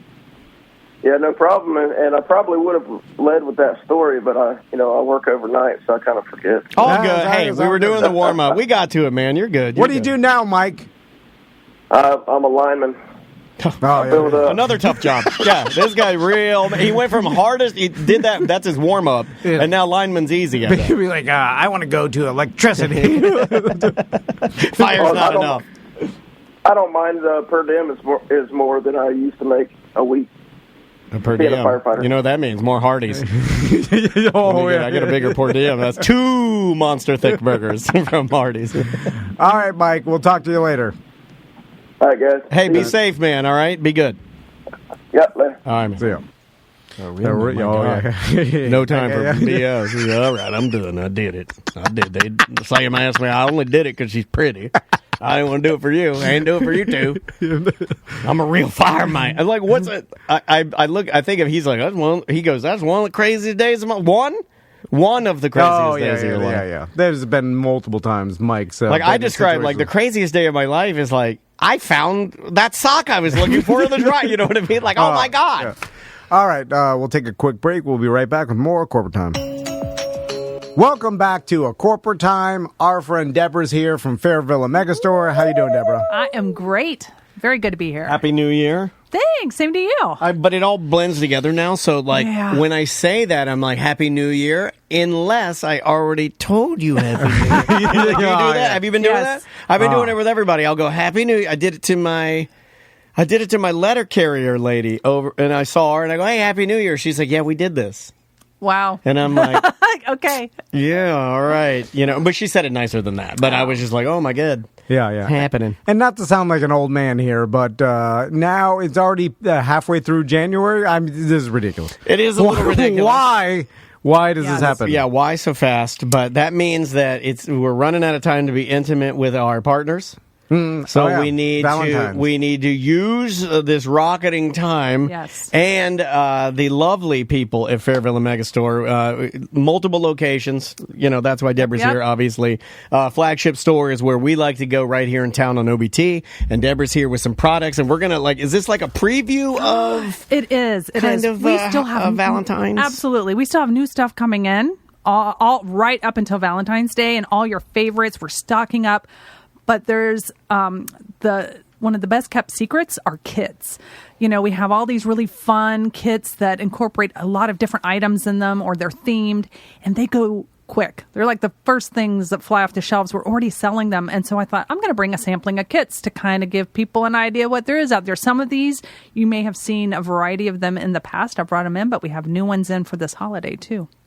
So, with a kit, it basically, I feel like you're a kit guy because, and this isn't, I'm not throwing shade, but I feel like you're a busy man. Yeah, You're trying to improve your in the moment, being thoughtful. You're trying to be like a little more intimate and thoughtful when it comes to your wife. Oh, am I? And you're not gonna. I did not know that. And you're not gonna go there and you don't have time to go there and give an hour to the Fairville store and walk around and curate just something. give me the kit. Just give me the kit. Give me the kit. Yeah. I want something already put together. And so, this is the, quintessential heart-shaped box kit. And it has a couple different toys, has a cute little massager, a little vibe in there, a C-ring for couple play. There is an anal plug that's a heart shape that's silicone, which I don't know what it is, but the butt is very popular at Valentine's Day. What? Oh, I didn't know that. Yes. I didn't know that. Apparently V-Day, it's a big B-Day. thing. Yeah. Who knew? But I'm telling you. And there's also some cute little heart-shaped nipple clamps in there. All right. Adjustable. So Super sweet. And it's, I think, look at the price on that, but it's like in the $30. Oh, yeah. Under $40. And you Yes. can get 1, 2, 3, 4, 5 different toys, or 4 different toys, all high quality stuff, and it's like an all-in-one deal. Yep. Now, let me ask you something that I don't know. Like, am I to believe that Valentine's Day we're supposed to go a little spicier than we would? Is Valentine's Day, should I up the plug? Should I up the plug? Yeah, thank you. You know, this is why we're in a business together. Thank you, sir. Well, that's the Should I stereotype up is the like plug? on Valentine's times. Why do you keep saying times? I'm stupid. Have Daniel. you ever heard anybody that says Valentine's? Do you even know where the butt is? Do you know where, like, swamp person? Yeah, okay. But I feel like that's the day people are more Valentine's, me want butt. free and like more willing to try some new stuff because I don't think so. it's.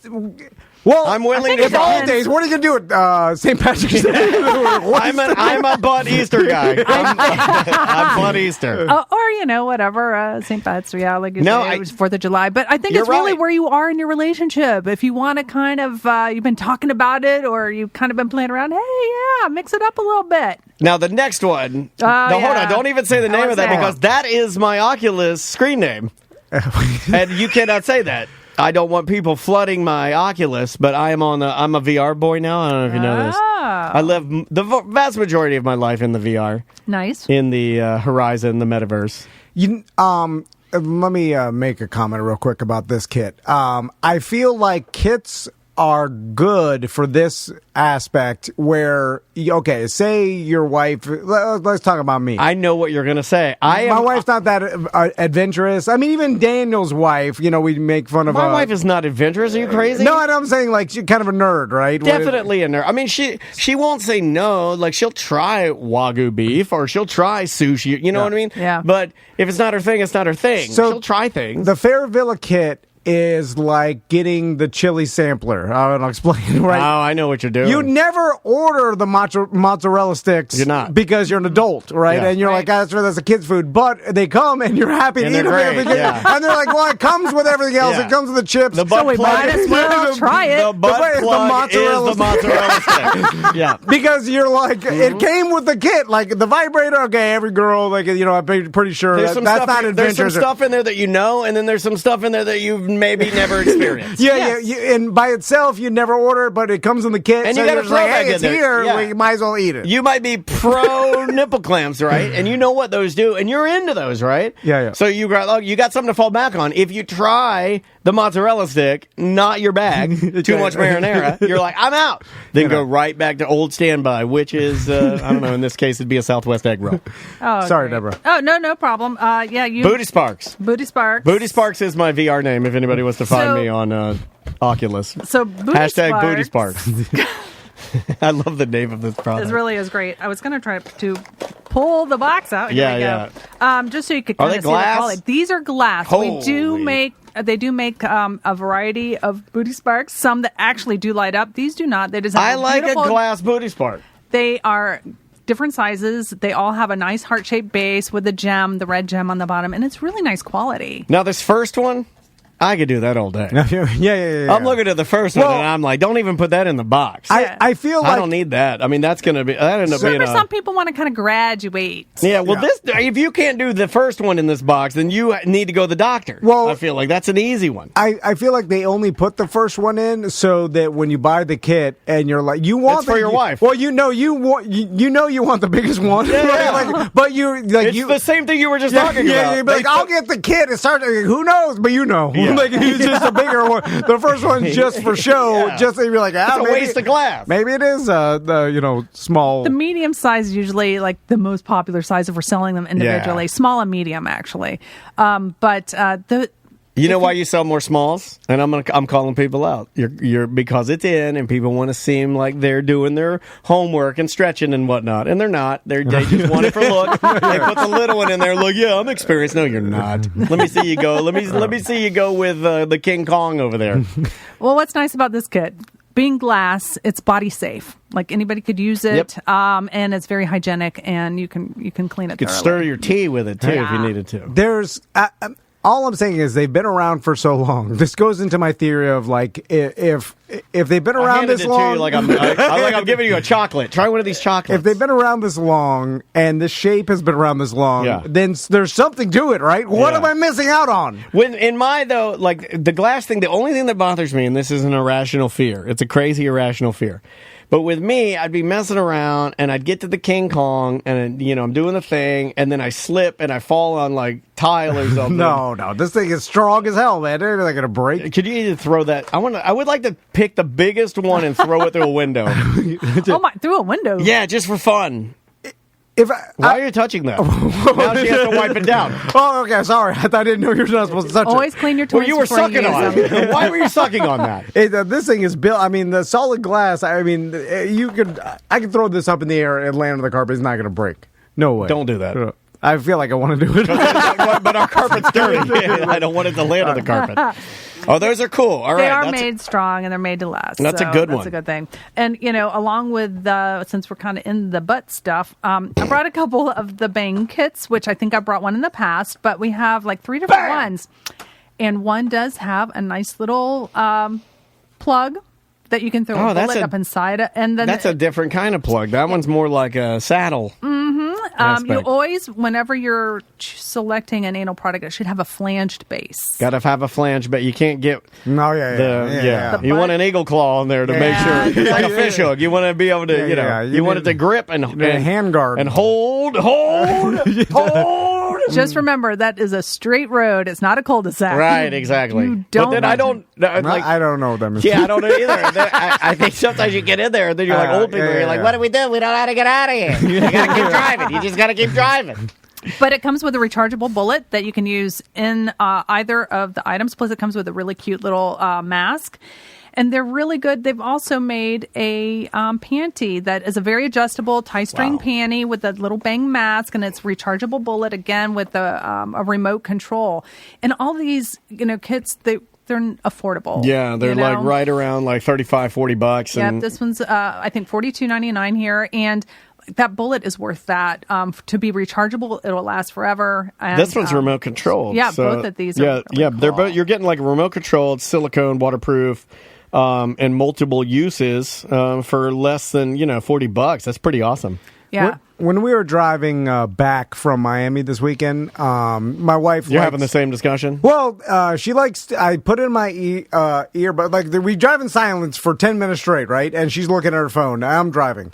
And then I'm like, well, I'm just going to listen to some NFL podcast of playoffs. And then you gently go Yeah, I hide it. Yeah, because and as soon as I put my earbud in and then I start listening, they start talking. They're like, Kansas City Chiefs and the Buffalo... And then she's like, starts talking. I'm like, oh, take it out. You're going to do it on the opposite side she can't see. Oh no, I do it. She can't see it, but she just starts talking. It's like she feels I'm enjoying my time, and she needs to ruin smile. it. You got to stop smiling. I'm not smiling. I'm dead serious. Like your sweet Buffalo Bills, Kansas City Chiefs, and hit your ear, your earworm in there. And then she gets into the discussion. I don't know how this is like. Would you ever let me tie you up? All right, and then I'm like, wow. And then, I've been saying, Deborah, like, look, I've got the kit. I'm like a little dog, right? Like you come in here and I bark a lot and I say a bunch of stuff, but I think we all know that I'm pretty normal, boring, Danny. Like it's pretty normal stuff.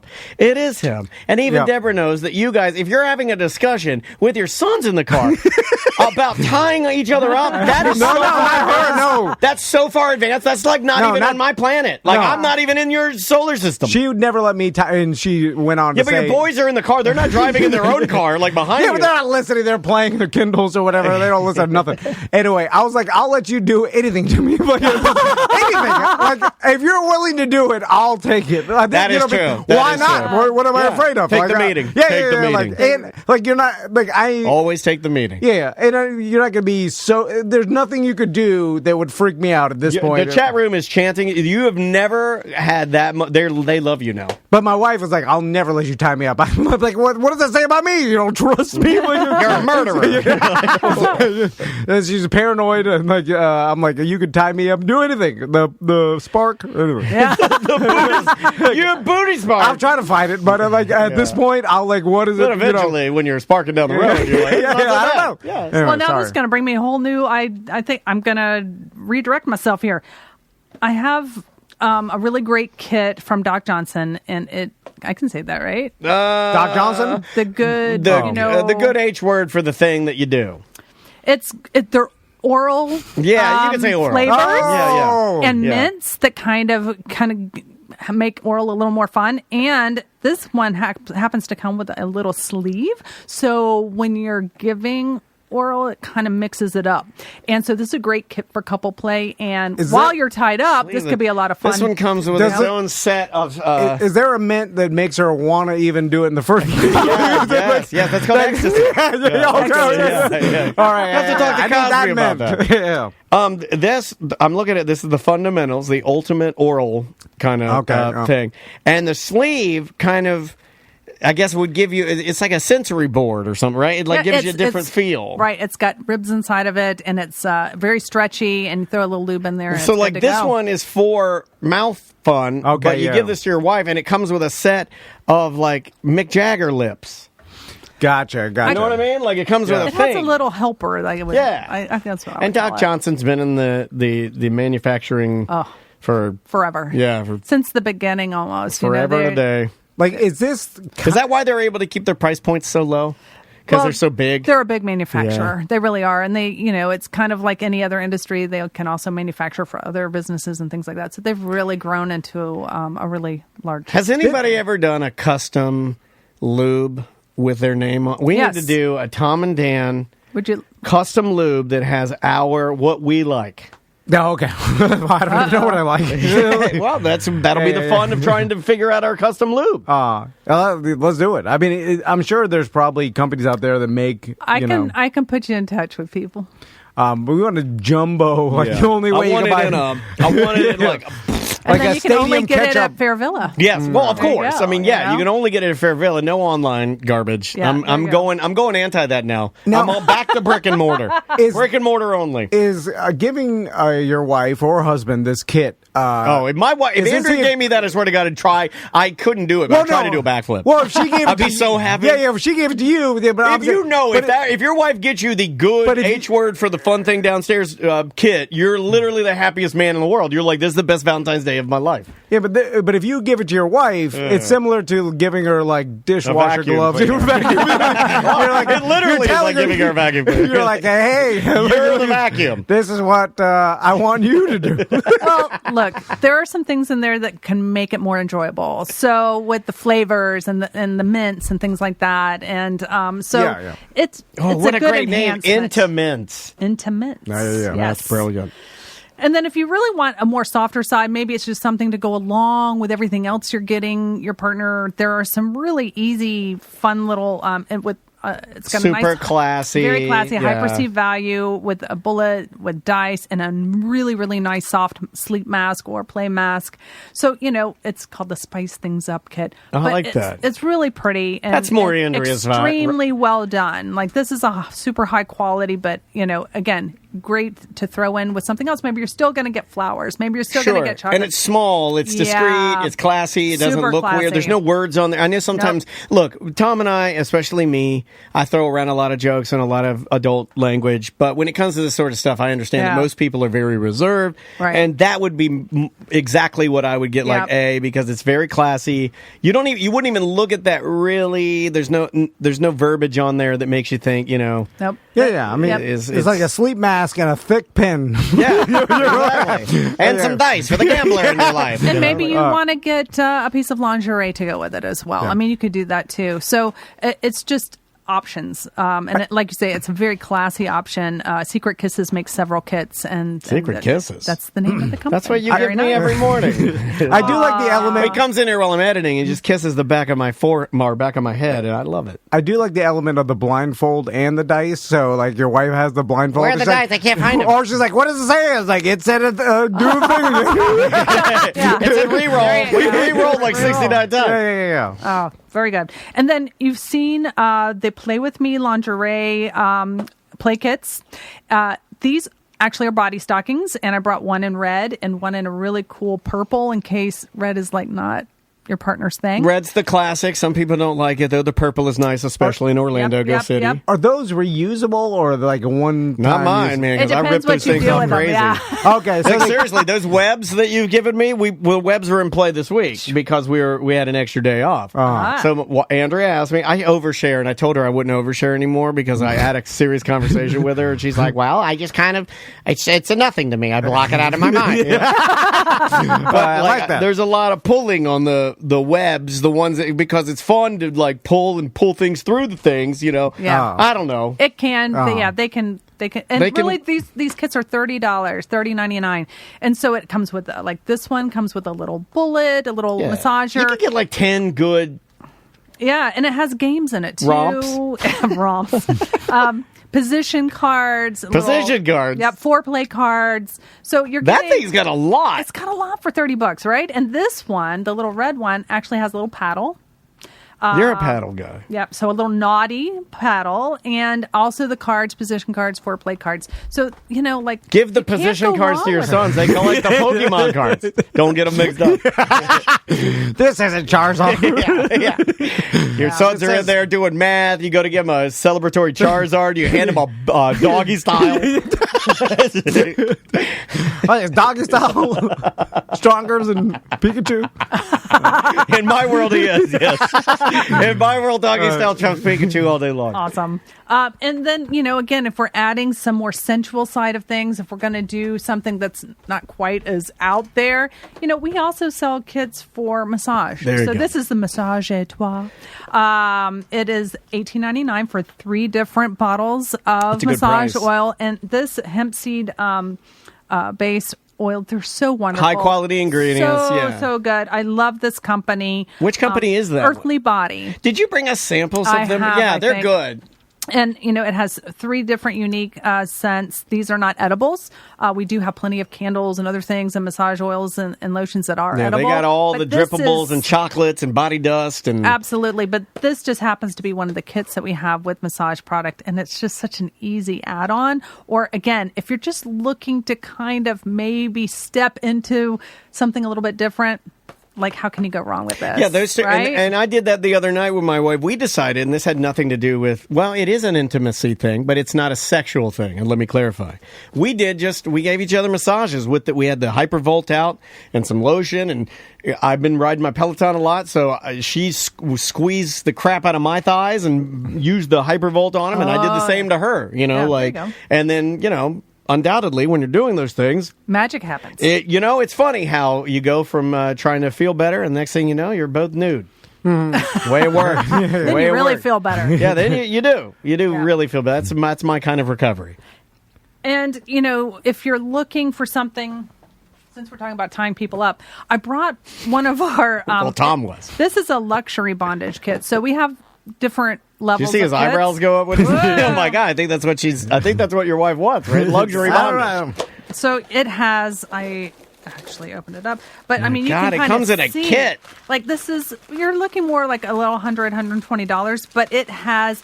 everything. I mean, feel the weight and the quality of this kit. It actually has a paddle. It has a little ball gag. This it is has a fancy though. mask. This is patent leather. That's pro grade. This is like pro Yeah. grade patent leather like bondage gear, man. It has wrist and ankle cuffs. Did you order this? Hog ties. This is yours. Hog ties. Yeah, like there's like you can see on the back here the list of little Let me pictures give of you everything that's in there, and it looks beautiful. It's got like this diamond kind of finish to the. This one to the comes materials. with wrist cuffs, ankle cuffs, a hog tie connector, a collar with a leash, breathable ball gag, an eye mask, a paddle, a whip, and sex dice.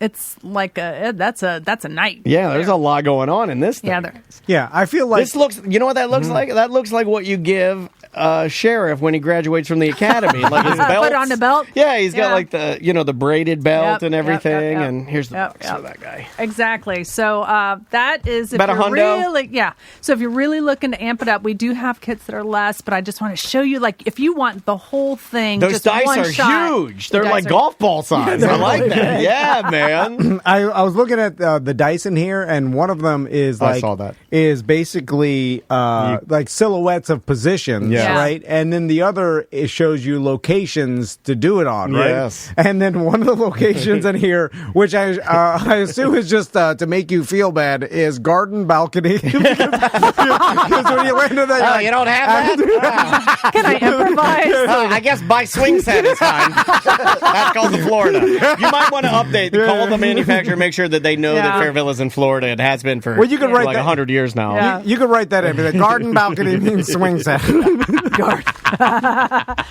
Gas grill. Just write Right, gas, gas grill. grill. Yeah. Right. Keep back my porch. keep my weed pipe near the gas grill. Well, that's the thing about everything at Fairvilla. It's just super high quality Yeah. products that, I mean, this will last forever. Yes. Like, this will, like, you will be You'll able to handing tie this down to your children. you'll be able to tie your wife up forever. Like the leather straps aren't going to wear out. Like this will last, even if you use them every day. Well, let's talk about that for a second, because we talk about all the products and we Yeah. get you in here and we have a lot of fun and we make inappropriate comments. But the non-inappropriate thing, the part that I like telling people about the most and gets me very excited is that your team and your staff are judgment-free. When you come in there with a question about anything that relates to sexual wellness, Yep. Fairvilla is the place, and you guys have kind of made it your mission to take that stigma down, to do the education on YouTube, to do the classes and the in-stores. Yeah. Well, I mean, when we were pumping them Yeah. through a bunch, you Yeah. know, but And we're still doing classes online, which have actually become much more popular. I think Nice. from that anonymity standpoint, and people can do that in the comfort of their home. So that was probably the best thing to happen to our program. But we have a commitment to our team members too, and they have to pass multiple levels of training to be on our sales floor and to interact with our customer base. We take that really seriously. We want them to understand the materials that these things are made of, to answer the questions about the best uses of products. And, we are front lines for a lot of people. We're not physicians. We don't claim to be, but we do have partnerships with some physicians, Sure. and they do send people to us. Yeah. We try to carry products that are going to help folks and encourage play and fun and safety. So that's a little bit about what we do. But, I do emphasize the fun because we want people to come in and have a great time. And I know that I occasionally get the opportunity to work a sales floor, and I'll never forget having been on the floor, and I'm all excited because I'm, getting to help customers. And I had a woman who was a little bit older, and she came up to me, and I'm like, "Hey, how are you doing today?" With my bubbly self. Yeah. And she shushed me because it was a really big decision for her to come in there, and it was a very private matter to her.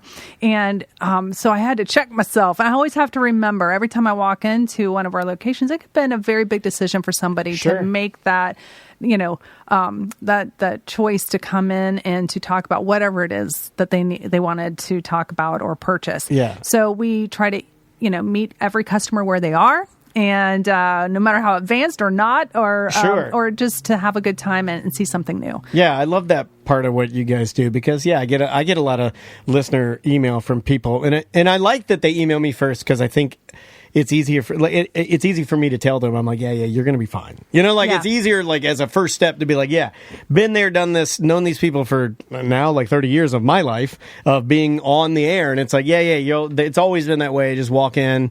If you need help, ask for it. If you don't, just shop. It's quiet. It's actually quite peaceful and nice. You just need to get away for a second. It's a very nice shopping experience. Yeah, it is fun. Nobody emails me about sexual advice. Nobody. And I know some. I've seen the videos. I've seen all. He has a wedge. Gorgeous. He has a wedge. Exactly. He's had multiple wedges. Don't let him. He has a wedge. He's had multiple. He'd have every model if he could. I feel like. I've seen a lot. You've seen a million wedges, and he rocked them all. I can give people advice. No one asks for it.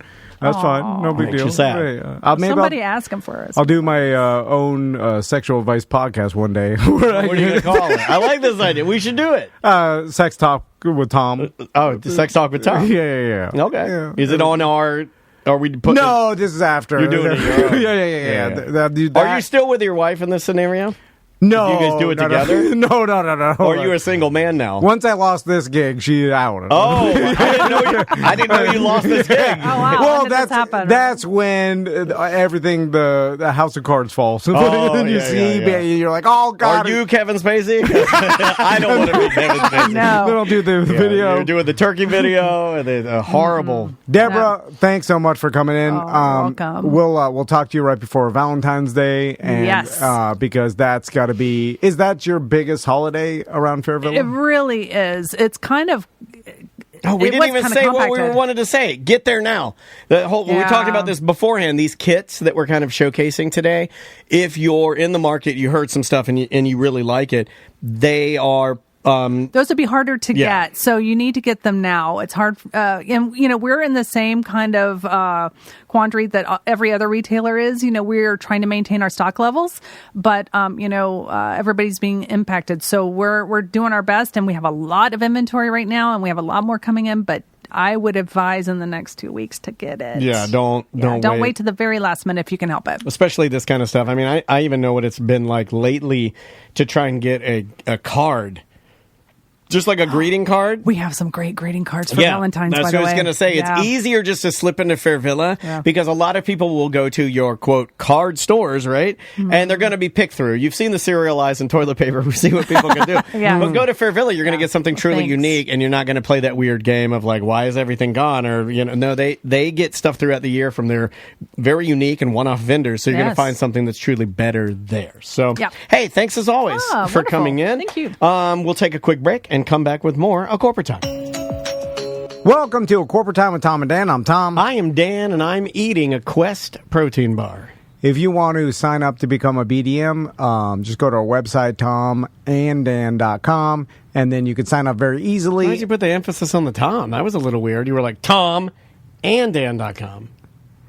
That's, because... It's tomandan.com. Yeah, but I'm positioning myself to be the leader. Oh. That's what you do. Yeah. Through subtle subliminal messaging. At least you're letting me know. That's fine. I didn't want to be the leader. I don't want to do it either. I don't want to be the general of the turd army. So, and once you sign up, you can get access to all our BDM shows, the entire library, actually. Yeah. Well, our library, not the Orange County Public Library. That's impressive. And we do events, and also we're about to do BDM Appreciation Week in April, where we're giving out tons of prizes randomly to BDMs. Good stuff. So just sign up. There's a love meter. You can determine the amount you want to pay a month from $1.95 to $10.95. Yeah, if you really like the show, you can kick it way up there, and just go to tomandan.com/registration. I got to get this out of the way real quick because it's been bothering me. But I just want to say that if you're in the grocery store and you see Tostitos, hint of guacamole, corn chip rounds, do not buy them. They are disgusting. There you go. They're horrible. Why do you want the... Hint of guacamole. You had me with a hint of lime. Okay, not my flavor, but you had me. Then you got a hint of habanero. Okay, spicy chip. I like it. Hint of anything. But hint of guacamole, we bought them, and they're garbage. They're hard, and they're green. Now you made my chips green, and they taste like dusty green. They taste like, I don't even know it. They're horrible. This is horrible. It's like making hot dogs with the hint of mustard that already built in. Like, why do that? Actually, I would be okay with it. No, but you want to add the mustard. Just leave the hot, so you add the guacamole. You don't need the chip to taste like guacamole without guacamole. Well, they do this all the time. They do like hint of salsa, and it's like, well, do you let me ask you something that's been bothering me. If I go to your party, and you have a snack tray out, and you have a little jug of salsa out there, first thing first, if you bought it and it's salsa that you got in the chip aisle, I judge you. If it's not the fresh salsa that you buy in the cold section, then don't give it to me.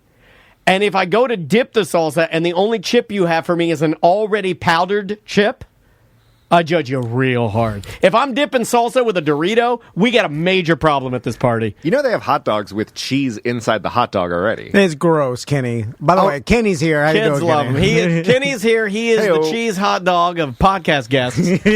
And he's here. Thanks for coming in today, buddy. Thanks for having me. Good to see you. You look good. I love your shirt and shoes. Indeed. This guy always comes dressed to the hilt. So, Kenny, you just got back from Vegas from another drone racing Yeah, man. thing? The World Championships were going on out in Las Vegas for the Drone Racing League. It's going to be airing on NBC. Like, not even NBC Sports, but on NBC, like in February, the semifinals and the finals. My God. That is no longer impressive to me because you could, I mean, if you said Netflix, I would have been like, whoa. Well, it's like the internet has become TV, so you could say, like, and I'm going to part my butt cheeks and fart on NBC, and I'd be like, yes, you are. Yeah. Or just say, like, it's going to be on the internet. I'll be like, all right, everything is. But it is cool that NBC's got to throw money at it, right? Oh, yeah. It was a really good produced event. It was outside the T-Mobile Arena where the Golden Knights play. And we took over that entire space. And Weezer performed afterwards. We hired Weezer to perform. That's a perfect nerd rock band for drone race. That's perfect band. Hold on, Kenny. How the hell did you have enough money? It's a lot of big money. From who? Who is funding that? You hired Big Weezer? Drone. Big Drone is. No, Big Drone. They have enough money to... Weezer's got to be $80,000. Oh, dude, they're more than $80,000. Are you crazy? Well, more than $80,000. Well, maybe if they're already performing in Vegas, you get a deal. If they're like, all right, we'll go do your thing. It's NBC. I don't think they're getting a deal. Yeah, you're right. I think they're just going, hey, here's $150K for like 4 songs, Weezer. That's exactly it. They did a small concert, right? And paid them like $150,000. It was like 30, 45-minute set, like their normal stuff. The thing is, though, it was outdoors. Did they do it in the garage? Yeah, they did. They did a Singer Cry, bro. That's a good song. Did they do Surf Wax USA? They did that as part of a montage of like stuff from their early early days. Montages. But they did a cover of Enter Sandman by Metallica. That was trippy. That's kind of cool. All right. They love the covers. Oh, yeah. They obviously did Africa. But what was weird is they were outside. We had about like 3,000 or 4,000 people there live, but it was overnight, and it was one of the coldest days in Vegas, so it dipped down to the 30s. So by the time Weezer performed, like half the crowd had left. So it was only about 2,000 people watching Weezer, which, again, is fine. for Weezer, bro. Yeah, it's fine. Like, I'm a huge Weezer fan, so it was cool to like be in that close environment, but I just felt bad. Like, everyone was literally leaving and exiting as they were taken on stage. Does Rivers have a mullet? Cash that check. Does Rivers have a mullet and a mustache still? He does a mustache. I couldn't tell if he had the mullet because, again, it was 30 degrees, so he's all bundled up in, like, Denver snow gear. Let me ask you a question about him. How come people don't clown on him for like, trying to hold on to his youth? Because he went to Harvard. He's got a degree. Rock stars, they're given a pass because they're rock stars. But isn't he kind of a known D-head? I have no idea. I think he's a known D-head and difficult to work with. I think he had some relationship issues with the rest of the guys in the band. Really? Right around the time he was... Remember that song he did? He wrote a song basically saying he's sorry. I forget the name of the song. There's a big song... He probably just takes himself too seriously, right? Yeah, I can see that. Like he's a music D-head who... He called himself Buddy Holly. That was like literally his first gimmick. So, I call myself Toad from Super Mario Bros. Did they televise Weezer? There were cameras there and recording it. It wasn't live, so it's live to tape. So that's why I said it's airing in February. I don't know if they're going to show the Weezer portion. You could only watch I imagine they would if they're You could only watch it from a drone. You had to fly your drone up to the stage, and then you could watch Weezer from your drone. Because if they just paid to entertain the crowd that's there, that seems like they brought in a huge name band just for the crowd that's there. It doesn't seem worth it. Sometimes you do that to stake your claim on legitimacy of drone racing, right? Sometimes you do these things in order for people to say, hey, did you hear? Weezer played the drone finals. Yep. What? Because even if you didn't attend, you're like, wow, that's big time. They actually got like a big name. It wasn't, just some random DJ or That's anything. the effect it's having on me. The fact that you said Weezer was there is even bigger than if they'd had a DJ, because that means you could have 5 humans on the stage. Oh, yeah. Or 4. I mean, that's a bigger deal. Probably good to hire that band for the demographic that is drone racing, because it's a lot of people in their 30s and 40s probably, right? They're doing this. Yep, and then a lot of those hipster 20-year-olds that are just discovering Weezer sticking around for that as well. Okay. You get a lot of those tech nerds. It's hard for me to wrap my brain around kids finding Weezer for the first time just because I'm a demo man. You know what I mean? I can't imagine. can't see my daughter. First of all, I'm going to tell you about something that really hurts my heart. My daughter told me something yesterday that almost made me not want to be in the family anymore. Oh. She told me that she, quote, hates rock music. All right. It's hard for me to say that. She about gangster rap? She is about the pop and the hip hop. And she likes. Well, because the dance. She's a dancer. You can't dance. You can't. You can dance to Foo Fighters. You just have to have a cigarette and a big fat gut, and you got to be like dancing with mom jeans on. Yeah, you can be like a disgusting biker babe dancing. Yeah. But, It's the dance influence that she's exposed to the pop and the hip hop better for dance. Yeah, it is, and it hurts my heart, man. And it just hurts my heart. I mean, she gets older. You keep telling me things are going to change. All I'm saying is the two most important female figures in my life pushing me away.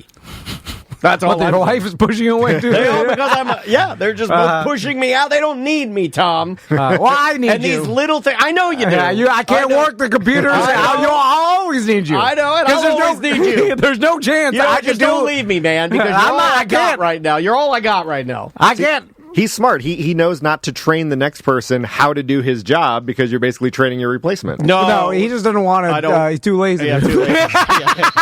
I mean, Sam knows how to do all of it. She can there's. She can do it. Yeah. Oh, totally, totally. But she don't want to work with me because Well, you have that rule about her editing with her boobs out. There's this rule. He's like, you can take Dan's position, but only if you're topless. And I'm like, that's a weird rule.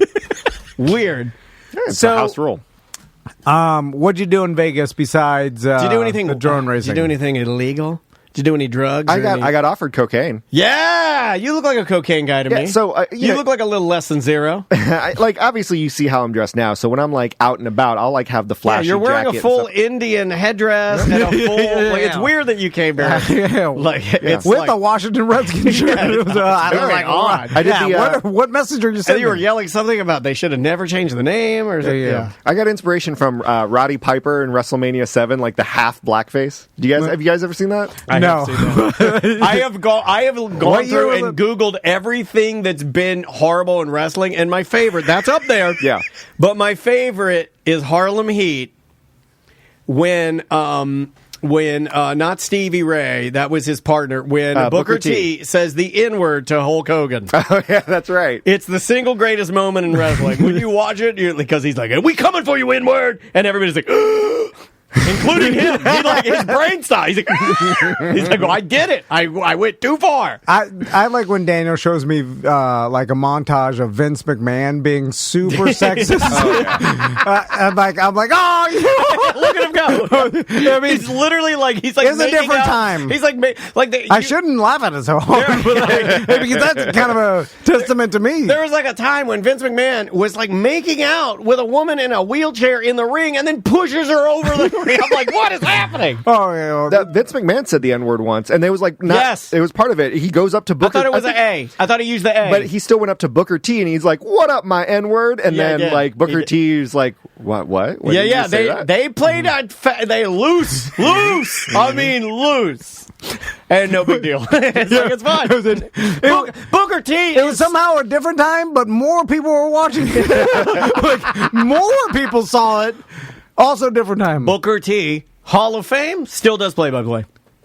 I'm just saying. It's just like, there he is. He's just doing his Back thing. in the day when you had to actually write a letter to complain, no one did it. Too lazy to complain. Now it's too easy. Where were you offered? Let's get back to this cocaine. Let's get back to Kenny Cocaine, which is the name of the show, is Cocaine Kenny. I thought it was Kratom Kenny from the last Friday. Kratom Kenny. And I've been emailing him back and forth every day. Yeah. Sam goes on vacation and Tom decided he's had, how many times this guy's been over here? He's had multiple job interviews. I booked like 5 interviews that I forgot to write down. I can't even remember who we don't even know. They're like the way Tom used to book interviews before Sam. People would show up. And then people would show up, and I'd be like, yes, may I help you? And they'd be like, I'm here for the interview Tom told me. I'm like, and what do you do? And he's like, I'm Tom's pool guy. He wanted to talk to me about my son. He's a kicker for Cincinnati State University. And I'm like, okay, sit on the couch and drink all our beer until we're ready for you, I guess. Right? Oh, yeah. Yeah, I walked in, and Tom, I think, was genuinely surprised I was here. He was also peeing with the door open, which is another thing we do when Sam's out here. yeah. You know how much better it is to pee with the door open? Because I don't have to stop talking and go like, hold 1 second. I walk in there and I pee and I wash my hands. Then I forget what I was effing telling Tom. Yeah. I can pee with the door open and be like, and that's the reason why we need to buy a brand new Bronco and then wrap it for the studio on the company's dollar. Yeah. All of this while peeing. I'm not joking. Hold on. Once a month, we have a serious conversation about buying something and wrapping it with company money. Golf cart, Bronco, bus. I like it. Oh, electric dirt bike. Electric dirt bike. That was yesterday. I forgot about that. And then we talk ourselves into it. Then we sit down. $4,200 electric dirt bike.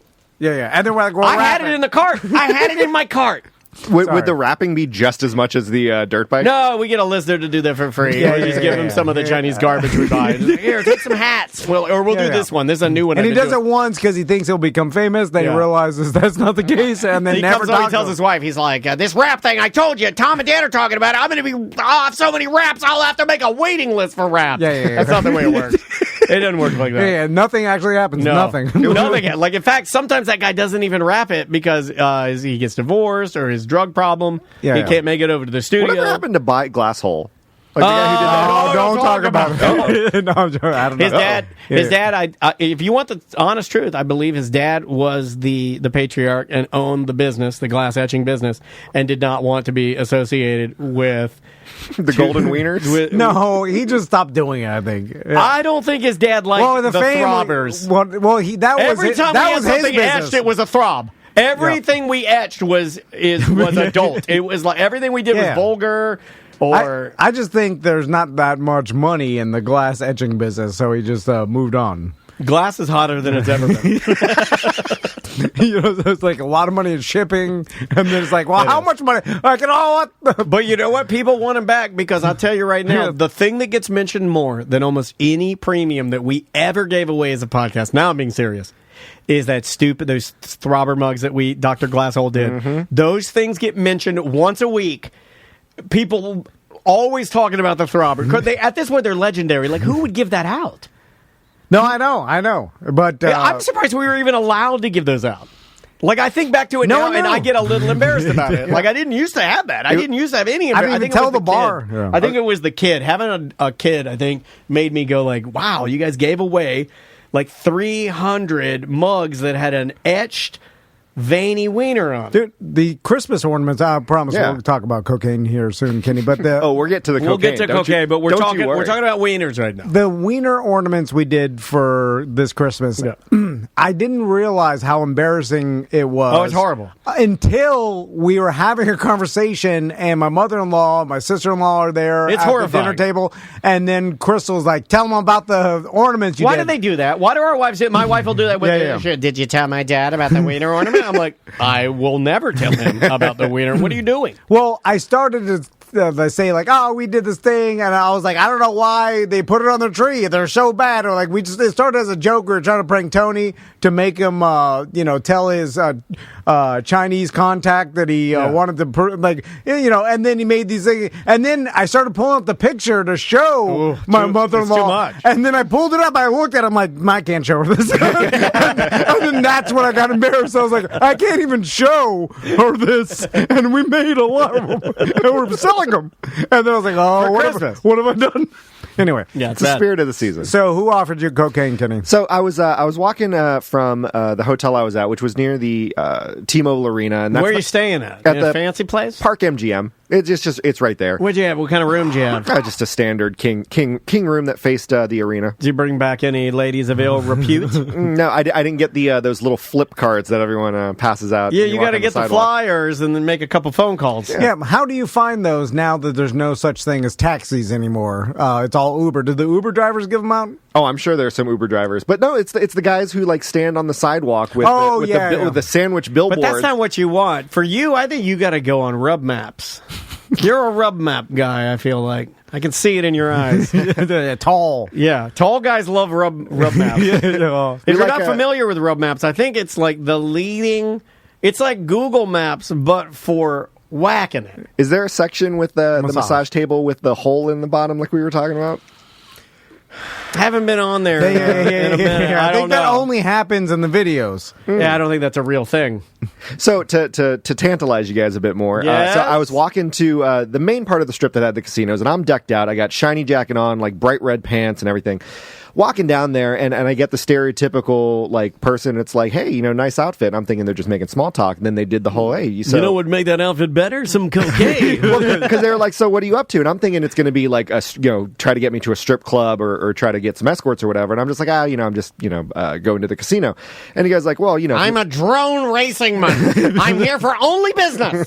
But they was like, if you want to make the casino experience a little better, I can help you out with that. And I'm like, I don't know. And I'm playing dumb. I'm like, I don't know what that means because I don't know where he's trying to lead me to. And then he did the stereotypical, like, do you like to party when you're here in Vegas? And he did that code word. Why is that cocaine? That's not fair. That every time somebody, because it happened to you and me in the Bahamas. Remember the guy called me? He goes, "Hey, Joe Pesci, you want to party?" I've never been more insulted in my life. I like that. Yeah, like Tom that. loved it. He loved it. Yeah, I like when Bahamians call you Joe Pesci. It's my actual favorite thing. But it's cocaine's a party drug. That's why you don't say you want to party. Weed is a party drug. Alcohol's everything to me is a party drug. But when you do drugs to party, you want to relax and lose your keys. Like, here's some weed. like that's what. Or do you want to have a freak out? Because that's hey, man, you want to have a freak out or lose your keys? It really when you're at a party. Like, if you're well versed in THC, yes, it will enhance the party. But if you're just a tourist, you're not going to get super high and go to a party. You're going to be freaked out because if you get too high, they cause anxiety. No, but I mean, I think if somebody said, "Do you want to party?" I'd be like, I think that what they really mean is like, "Let's have a party." That's how nerdy I am. It means coke or escorts in that. Yeah, exactly. So he was telling me that he had some aids to help me out. AIDS? You don't want AIDS? Oh God! Yeah, put some in my hand. You got the sex thing all wrong, man. You try to not get AIDS. So I did not partake, did not buy anything, but I went to the casino. I ended up meeting some people there, telling them the story, and just throughout the night, as we started getting drunk and gambling some more, we were exchanging cell phone numbers. You did do coke, didn't you? So I knew it. But later on in the evening, one of the chicks that was there, she texted me, be like, "Hey, I know you joked around that story and how you said no. Like, were you joking or would you like actually want to whatever?" Yeah. So twice I was offered cocaine. Well, with the girl, and you're a tall man, what you do, the secret is you do a bump, and then you take a little bit of that bump, and you dust it on the head. Come on. I do the LeBron Your James. head, on the top of your head. I do the LeBron James where I put it in my palms and I just slap it in the air. It's wasteful. No, but then you run through it. So, I know we talked about this. You married, man? You got kids? I don't have married, man? Who are you, Joe Biden? Come on, man.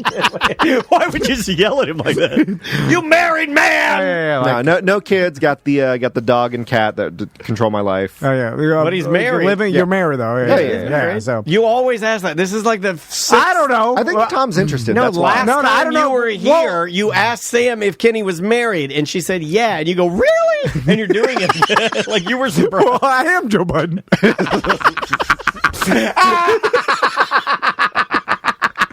Come on, man. So really, man? I just need to know, well, because we're asking you about party in Vegas and you're married, so you're just going to go there and do the tourist thing and do your job. You got a nice wife and she's okay with you going to the drone. Well, my wife would be okay with me going to the drone racing party. Well, ain't nothing happening at the drone racing party. Yeah, because that's all she thinks it's doing. It's like, you're partying with the 18-year-old nerds and you're going to sleep in the hotel room by 11. Yeah, but she didn't know you were out there with ladies dusting it with the cocaine. Do you gamble when you're out there, Kenny? Yeah, and I was talking to you before about a free bet blackjack, which took over my weekend. It was actually pretty lucrative. It was one of the better blackjack games. You can, if you know how to play... You can...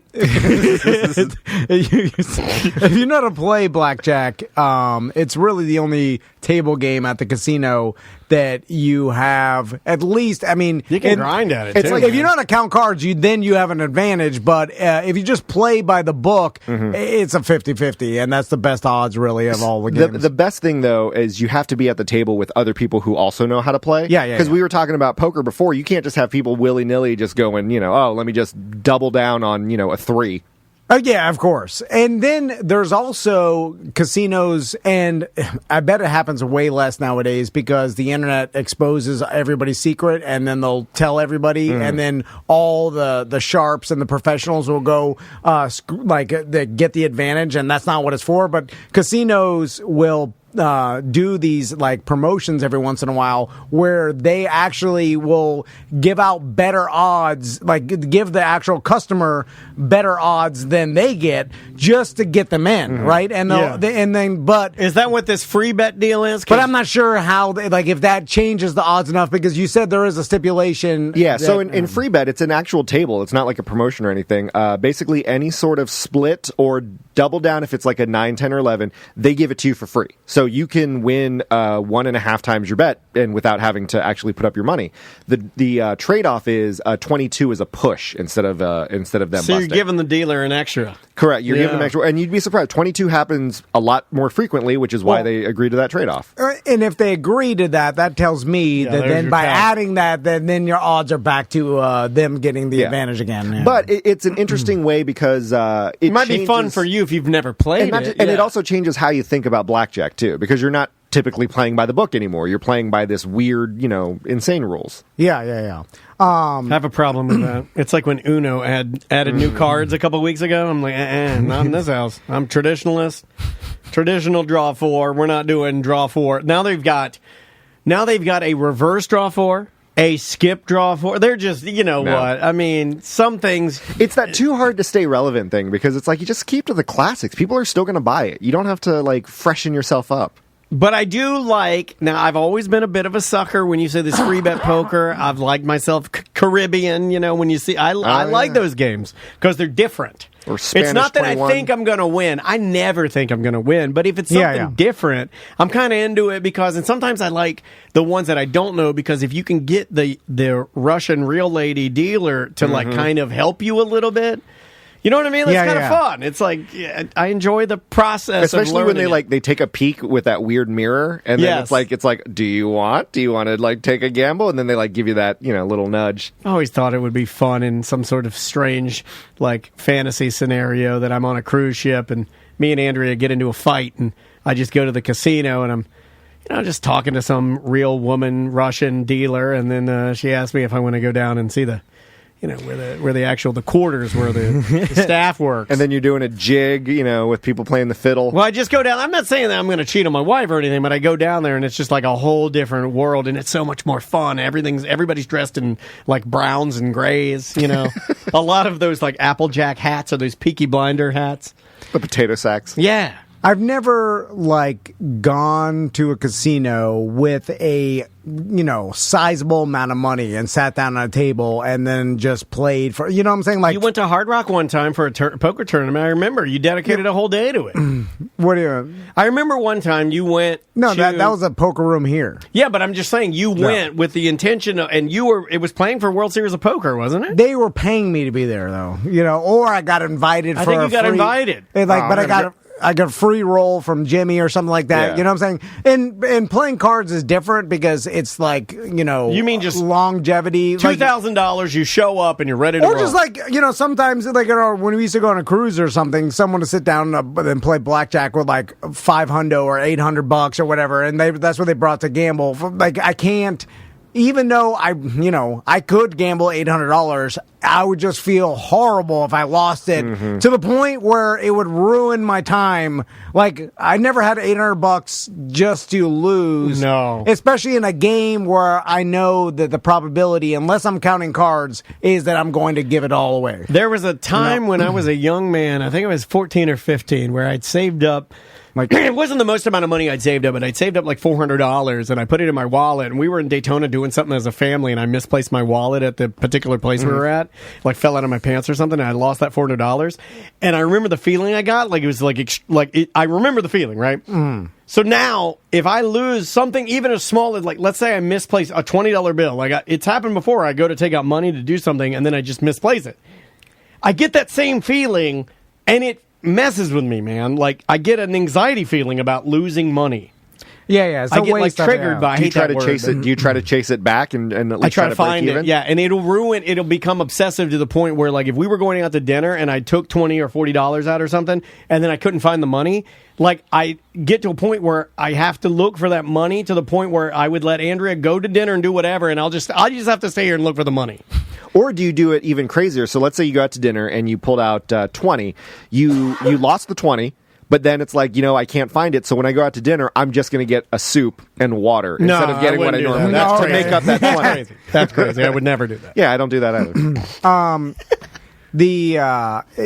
The degenerate gambler that actually has a problem, it is, and you rarely come across, like, all right, we're in Florida. I think everybody knows someone who's been addicted to opiates or alcohol or, like, the standards, right? I don't know if I've ever met somebody addicted to gambling. I don't think I have. I think it's or somebody that admitted it to me. It's more rare, but I think the gambling you can put in the category like video games or in-app purchases or something. I think all that.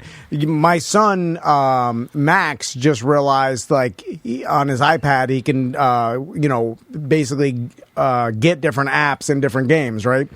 And so he starts downloading the free apps, and they're all just advertisements or ways for you to like in-app purchase stuff. It's all garbage, right? And we're trying to explain to him, like, these things, they look like games, but they're really just they're masked. Like, they are games, but their purpose is to get you to buy in-app purchases. It's a poor demo of what the game does, so you'll buy the $99 or 99 cents or $2.99 game. Yeah, or you buy the upgrades in the game, or it's all just like he has a hard time understanding that. But that whole thing, like, is trying to get you in the same way that gambling gets you, right? Where you just want the next thing, or like you want to spend. And I think that all ties into that gambling addiction, like buying addiction. We have a first-time chat viewer who chimed in. This is a good comment, too. The Jolly Gator says, I had a cousin that was addicted to gambling so much that he was stealing from school field trips for little kids. Oh man.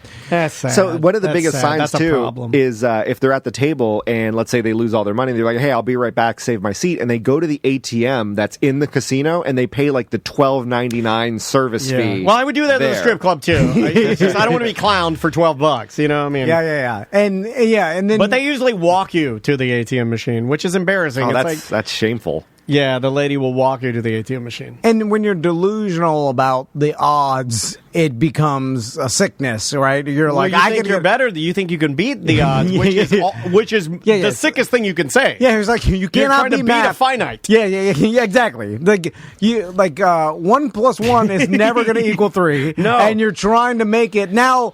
But that's the problem, because people do win, and same thing with the lotto and all this stuff. Like, people, it does happen. You have won before, so you remember that, and you're just like, you're forgetting, like, this game you're playing, the scratch off, this lotto, this wheel you're spinning, all this stuff.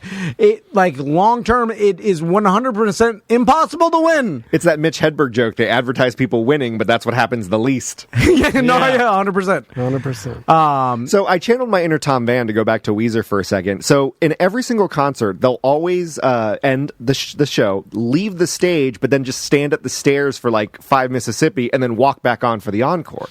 And I never understood that, because I'm like, just play your set. Just play the whole thing. Why do you have to go on and do a fake encore like, oh, we're leaving, haha, JK. I have always hated the encore, because I figured here was my take on it. You're right. Because now it's expected. Yeah, here's what I would say. If they just said, okay, no more encore, you could squeeze arguably 2 more songs in there.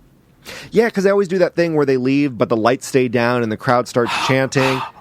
But they're literally just standing at the stairs looking on their phones until they had to walk back out. Yeah. Like, they're not doing anything. My favorite, though, and this is just because I'm a weirdo, like, you guys know I like it when the show starts falling apart. Like, if these ceiling tiles started falling, I would just start laughing. I'd be like, oh my God, it's happening. This is great. Yeah. I think you might have been with me. I think we thought it may have been NoFX, and we thought they were going to do an encore, and they went off stage, and then the lights stayed dark, and everybody was like, "Ka, ka," and everybody started doing the chant, "Ka, ka, ka, ka, ka," and then the lights, and it went for like 10 minutes, and then the lights came all the way on, and it's like, nope. Yeah. So they held us there. They held us there. See, that, I like that. I like that. I like that too. They held us there for like 10 minutes, and we're like, oh man, they're going to come back and do like the decline or something. Like, I don't know. And then they came back. Nothing. Nobody came back. Yeah. That's funny because, and that fits their brand, right? But I agree with you, Kenny, but I blame the people, and here's why. Because the bands don't want to do this, and they think it's stupid, but if they don't do it, then people are going to leave disappointed because they didn't do the encore because it's so expected now that they have to just do the thing where they leave and then they wait and they're like, well, I got to go back. Because if they did, even if they told everybody like, hey, instead of doing the thing where we stop and then we go back on, we're going to do 2 extra songs so we get 2. And then we won't do the thing, and then be like, yeah, at the beginning, but people are dumb. And then at the end, and they don't do it, they're encore. Because so I blame dodos. So, like, there are some stand-up comedians that do the exact same thing. Like, they'll leave the stage and come back on and do more jokes, and it's like, why? Ooh, we Just should do start your doing set. that at the end of all of our ACTs. They'll be like, you know what? And bye-bye. And we're going to give you a little bit more because you're applauding so much to your radio. But you're still playing that like whatever that noise is. Oh, I don't listen to our show. Are you crazy? What Casey is that does all of noise? that. Yeah, I've never even heard that. I've been using the Jackass music for. Oh, yeah, I approve of that. I'm a regular Michael Winslow, I realize. I don't. I've almost never caught like the show. Cotton? You said cotton? You mother. No. I almost punched this light out. I'm not joking. My instinct was to punch this light in front of me. Because you said cotton. I know what I said. We'll touch the feel of cotton, the fabric of our lives. You suck, Dave Matthews. That's not Dave Matthews. No, you sang it like it's Aaron Neville. Oh, whatever. Yeah. Anyway. How much do you think they paid Aaron Neville for that? For the cotton song? Yeah. I bet you could look it up. And that's what's weird too. Like the pork industry does it, the cotton industry does it. Like what? You're just advertising your material. You can't technically make money off of it. Avocados do it. You know what I'm saying? They're like, avocados. They're great. And I'm like, who is paying for this? Like, avocado farmers. Well, I'm guessing milk does it. Big avocado. Yeah. There has to be just like a monopoly. Big milk. And they know just like, well, we control the avocado market. So I know some other smaller avocado companies are getting business off our just broad promotion of avocado, but since most avocados come from us, that has to be it, right? Haas avocados, right? You know, like the Florida avocados are garbage. But then there's like government money that goes towards like promoting industry. So like the beef industry and like other industry will get government money for advertising, and I think that's what it comes like. You know, they'll just advertise beef. You know what I'm saying? Something like that. So like the beef labor union or whatever. People are naming out like eggs had one, beef, pork, the other white meat. It's got to be like a government funded general advertising of that. You know, it's like I'm sure like cow's milk has been in decline for years now, right? Like, I would imagine, just naturally, even before like almond milk, which we have both in my house. My daughter eats almond milk on cereal. We all eat almond milk on cereal, but if we're drinking milk, we drink cow's milk. That's weird, right? Full fat? I think we're a weird family. No, Andrea won't get the good milk. If we're cooking, I'll go full fat. Okay. But she usually gets 2% for drinking and vanilla unsweetened almond beverage for our cereal. I hate almond milk. I hate it. We never have milk in the house. We never drink milk. I haven't had a glass of milk in years, probably, like, and imagine there's a lot of people probably like, have abandoned milk. If you think about it, it's a weird beverage. Yeah, it's a weird beverage to drink. Even beyond the cow thing, and I know that whole argument of like, why are you drinking another animal's milk? Yeah. But mind your business. I'm a deviant. But even like almond milk and any other kind of milk, soy milk is like, weird. Like, what is it?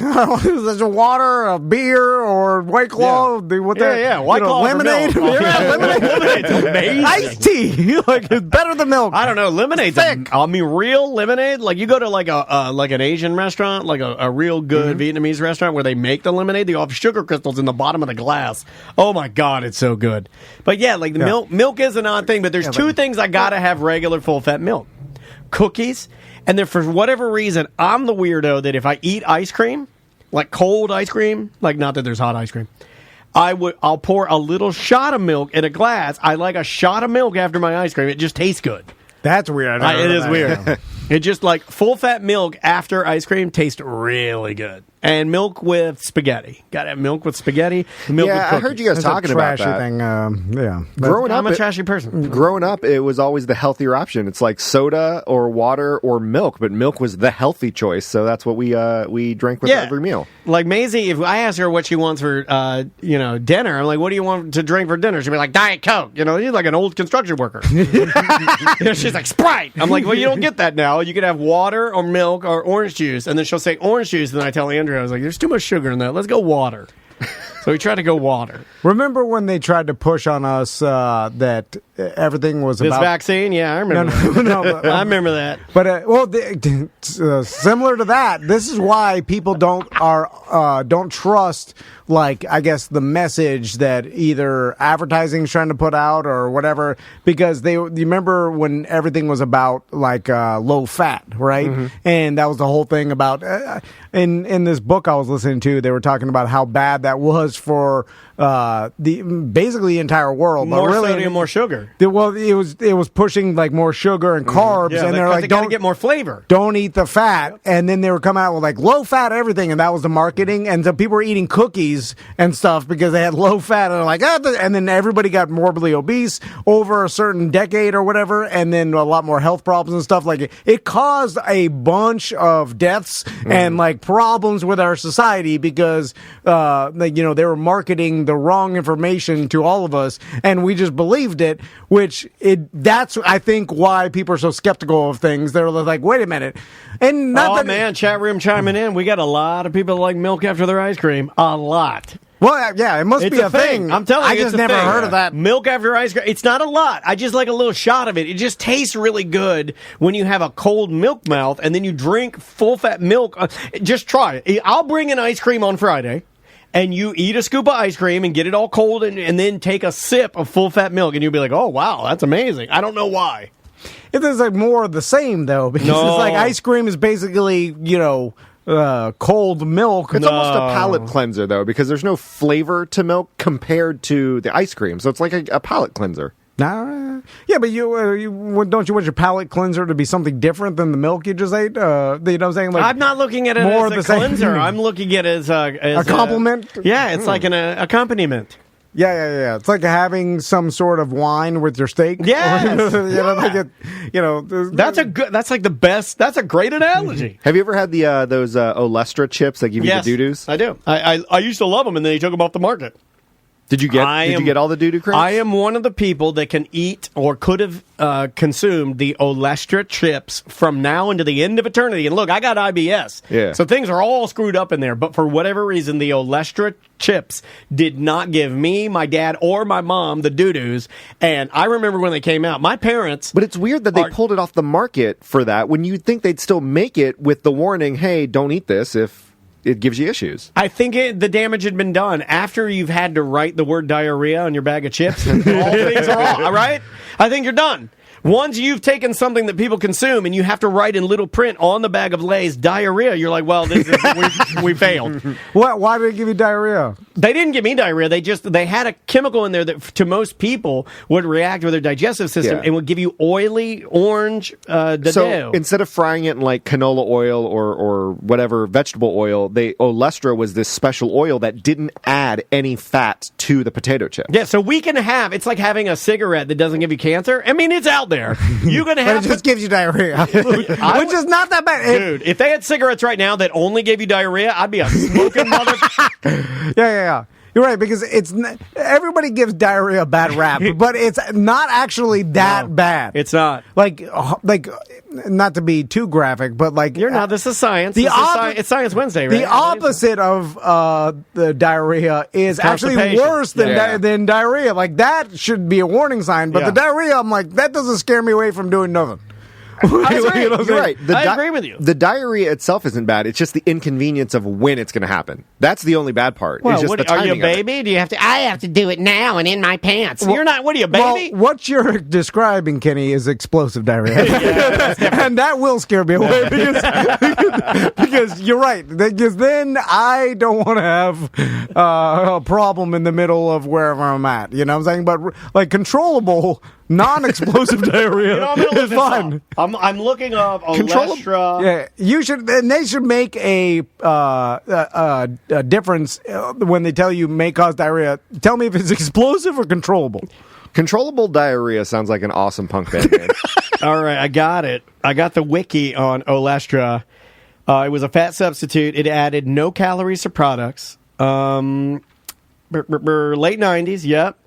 And I believe it was Frito-Lay. Yeah, because it was the Wow chips. Yeah, they called them Wow. Yeah, and I remember my dad bought them, and I swear to God, my dad came, well, in my household, potato chips, to Dan and Carol Dennis, potato chips were a staple. My dad liked regular Lay's, yellow bag, salty as he could get them, but his favorite were Wise potato chips. They're the blue bag with the owl on there. I know all the chips because we were a chip family, because I don't think you can be from Virginia and not like potato chips. My mom would drive to a factory called Petrie's Potato Chips in a little small town of Virginia and like wait in the parking lot until they opened. I remember on road trips waiting in the back and my mom and dad sitting there waiting for this potato chip factory to open up so mom could go in and get her favorite potato chips and come out before we drove back to DeLand, Florida from Virginia. You went to the factory? We went to the factory. Like, these are potato chip people, right? They're just southern potato chip people. Yeah. And Petrie's. They don't make them anymore. But my dad, very picky about his potato chips. You know, he liked the cheaper brands. He was a Golden Flake guy. He was a Tom's guy. He liked Lay's. He liked Wise. He would scoff at like fancy potato, like Kettle Cook. My dad scoffed at Kettle Cook. He thought you were a craft beer F word for gays. It's like craft beer. He's like, beer, you got your top knot, you're too fancy. No, my dad liked a standard chip. Here's something Tom's going to hate. Lay's comes out. I'm probably stealing one of Seth's news stories. They're creating a line of potato chips where the potatoes were grown in soil that was in an NFL stadium. So you can buy potato chips that are in a Hard Rock Stadium soil, that they took that soil, grew potatoes, made potato chips from it. That's stupid. That is good. I knew it. Yeah. You're right. Stupid gimmick. That's real stupid. All right, that's our time today, Kenny. I think we did it. So not one email, not one voicemail. Tell us about 100% Kenny. Two Moves podcast. Where can you find it? Yeah, twomoves.com, TOOMOOFS. I like to do it like Jeff Jarrett, like TOOMOOFS. He doesn't know who that is. I know. Tom hates this so much. He's a wrestler. We had a connection with him. Yeah. He came in on the morning show and was hitting people with guitars. You were there. El Kabonged people. Yeah, but I blocked that out. That's like trauma. Well, Two Moves, it's available Apple Podcasts, Google Podcasts, Spotify, iHeart Radio. Oddly enough, we're on iHeart. I think anyone can. What? Yeah, everybody's on iHeart, man. Yeah. You just fill out a form. Yeah, pretty much. There are still some people that are impressed by that. They're like, "Oh, wait, you're on iHeart?" Yeah. Well, they won't be soon. I'm impressed that we're on there as negative as we are. I remember when it actually used to be a thing, and then we were like, "Hey, put us on iHeart," and then now it's just it was like a switch. Fill out a form. You're on there. And where can people watch that drone racing? It will be on NBC in February. Basically the Sunday before and the Sunday after the Super Bowl. They're airing it on NBC. There you go. Cool. Something to look forward to. Will people be able to see you, or are you behind the scenes? I'm behind the scenes, but you might catch me in the background, yelling at people or doing cocaine. There's that guy in the shiny shirt doing coke. There's Cocaine Kitty. He's over there. He's looking to cheat on his wife. All right. Bye-bye.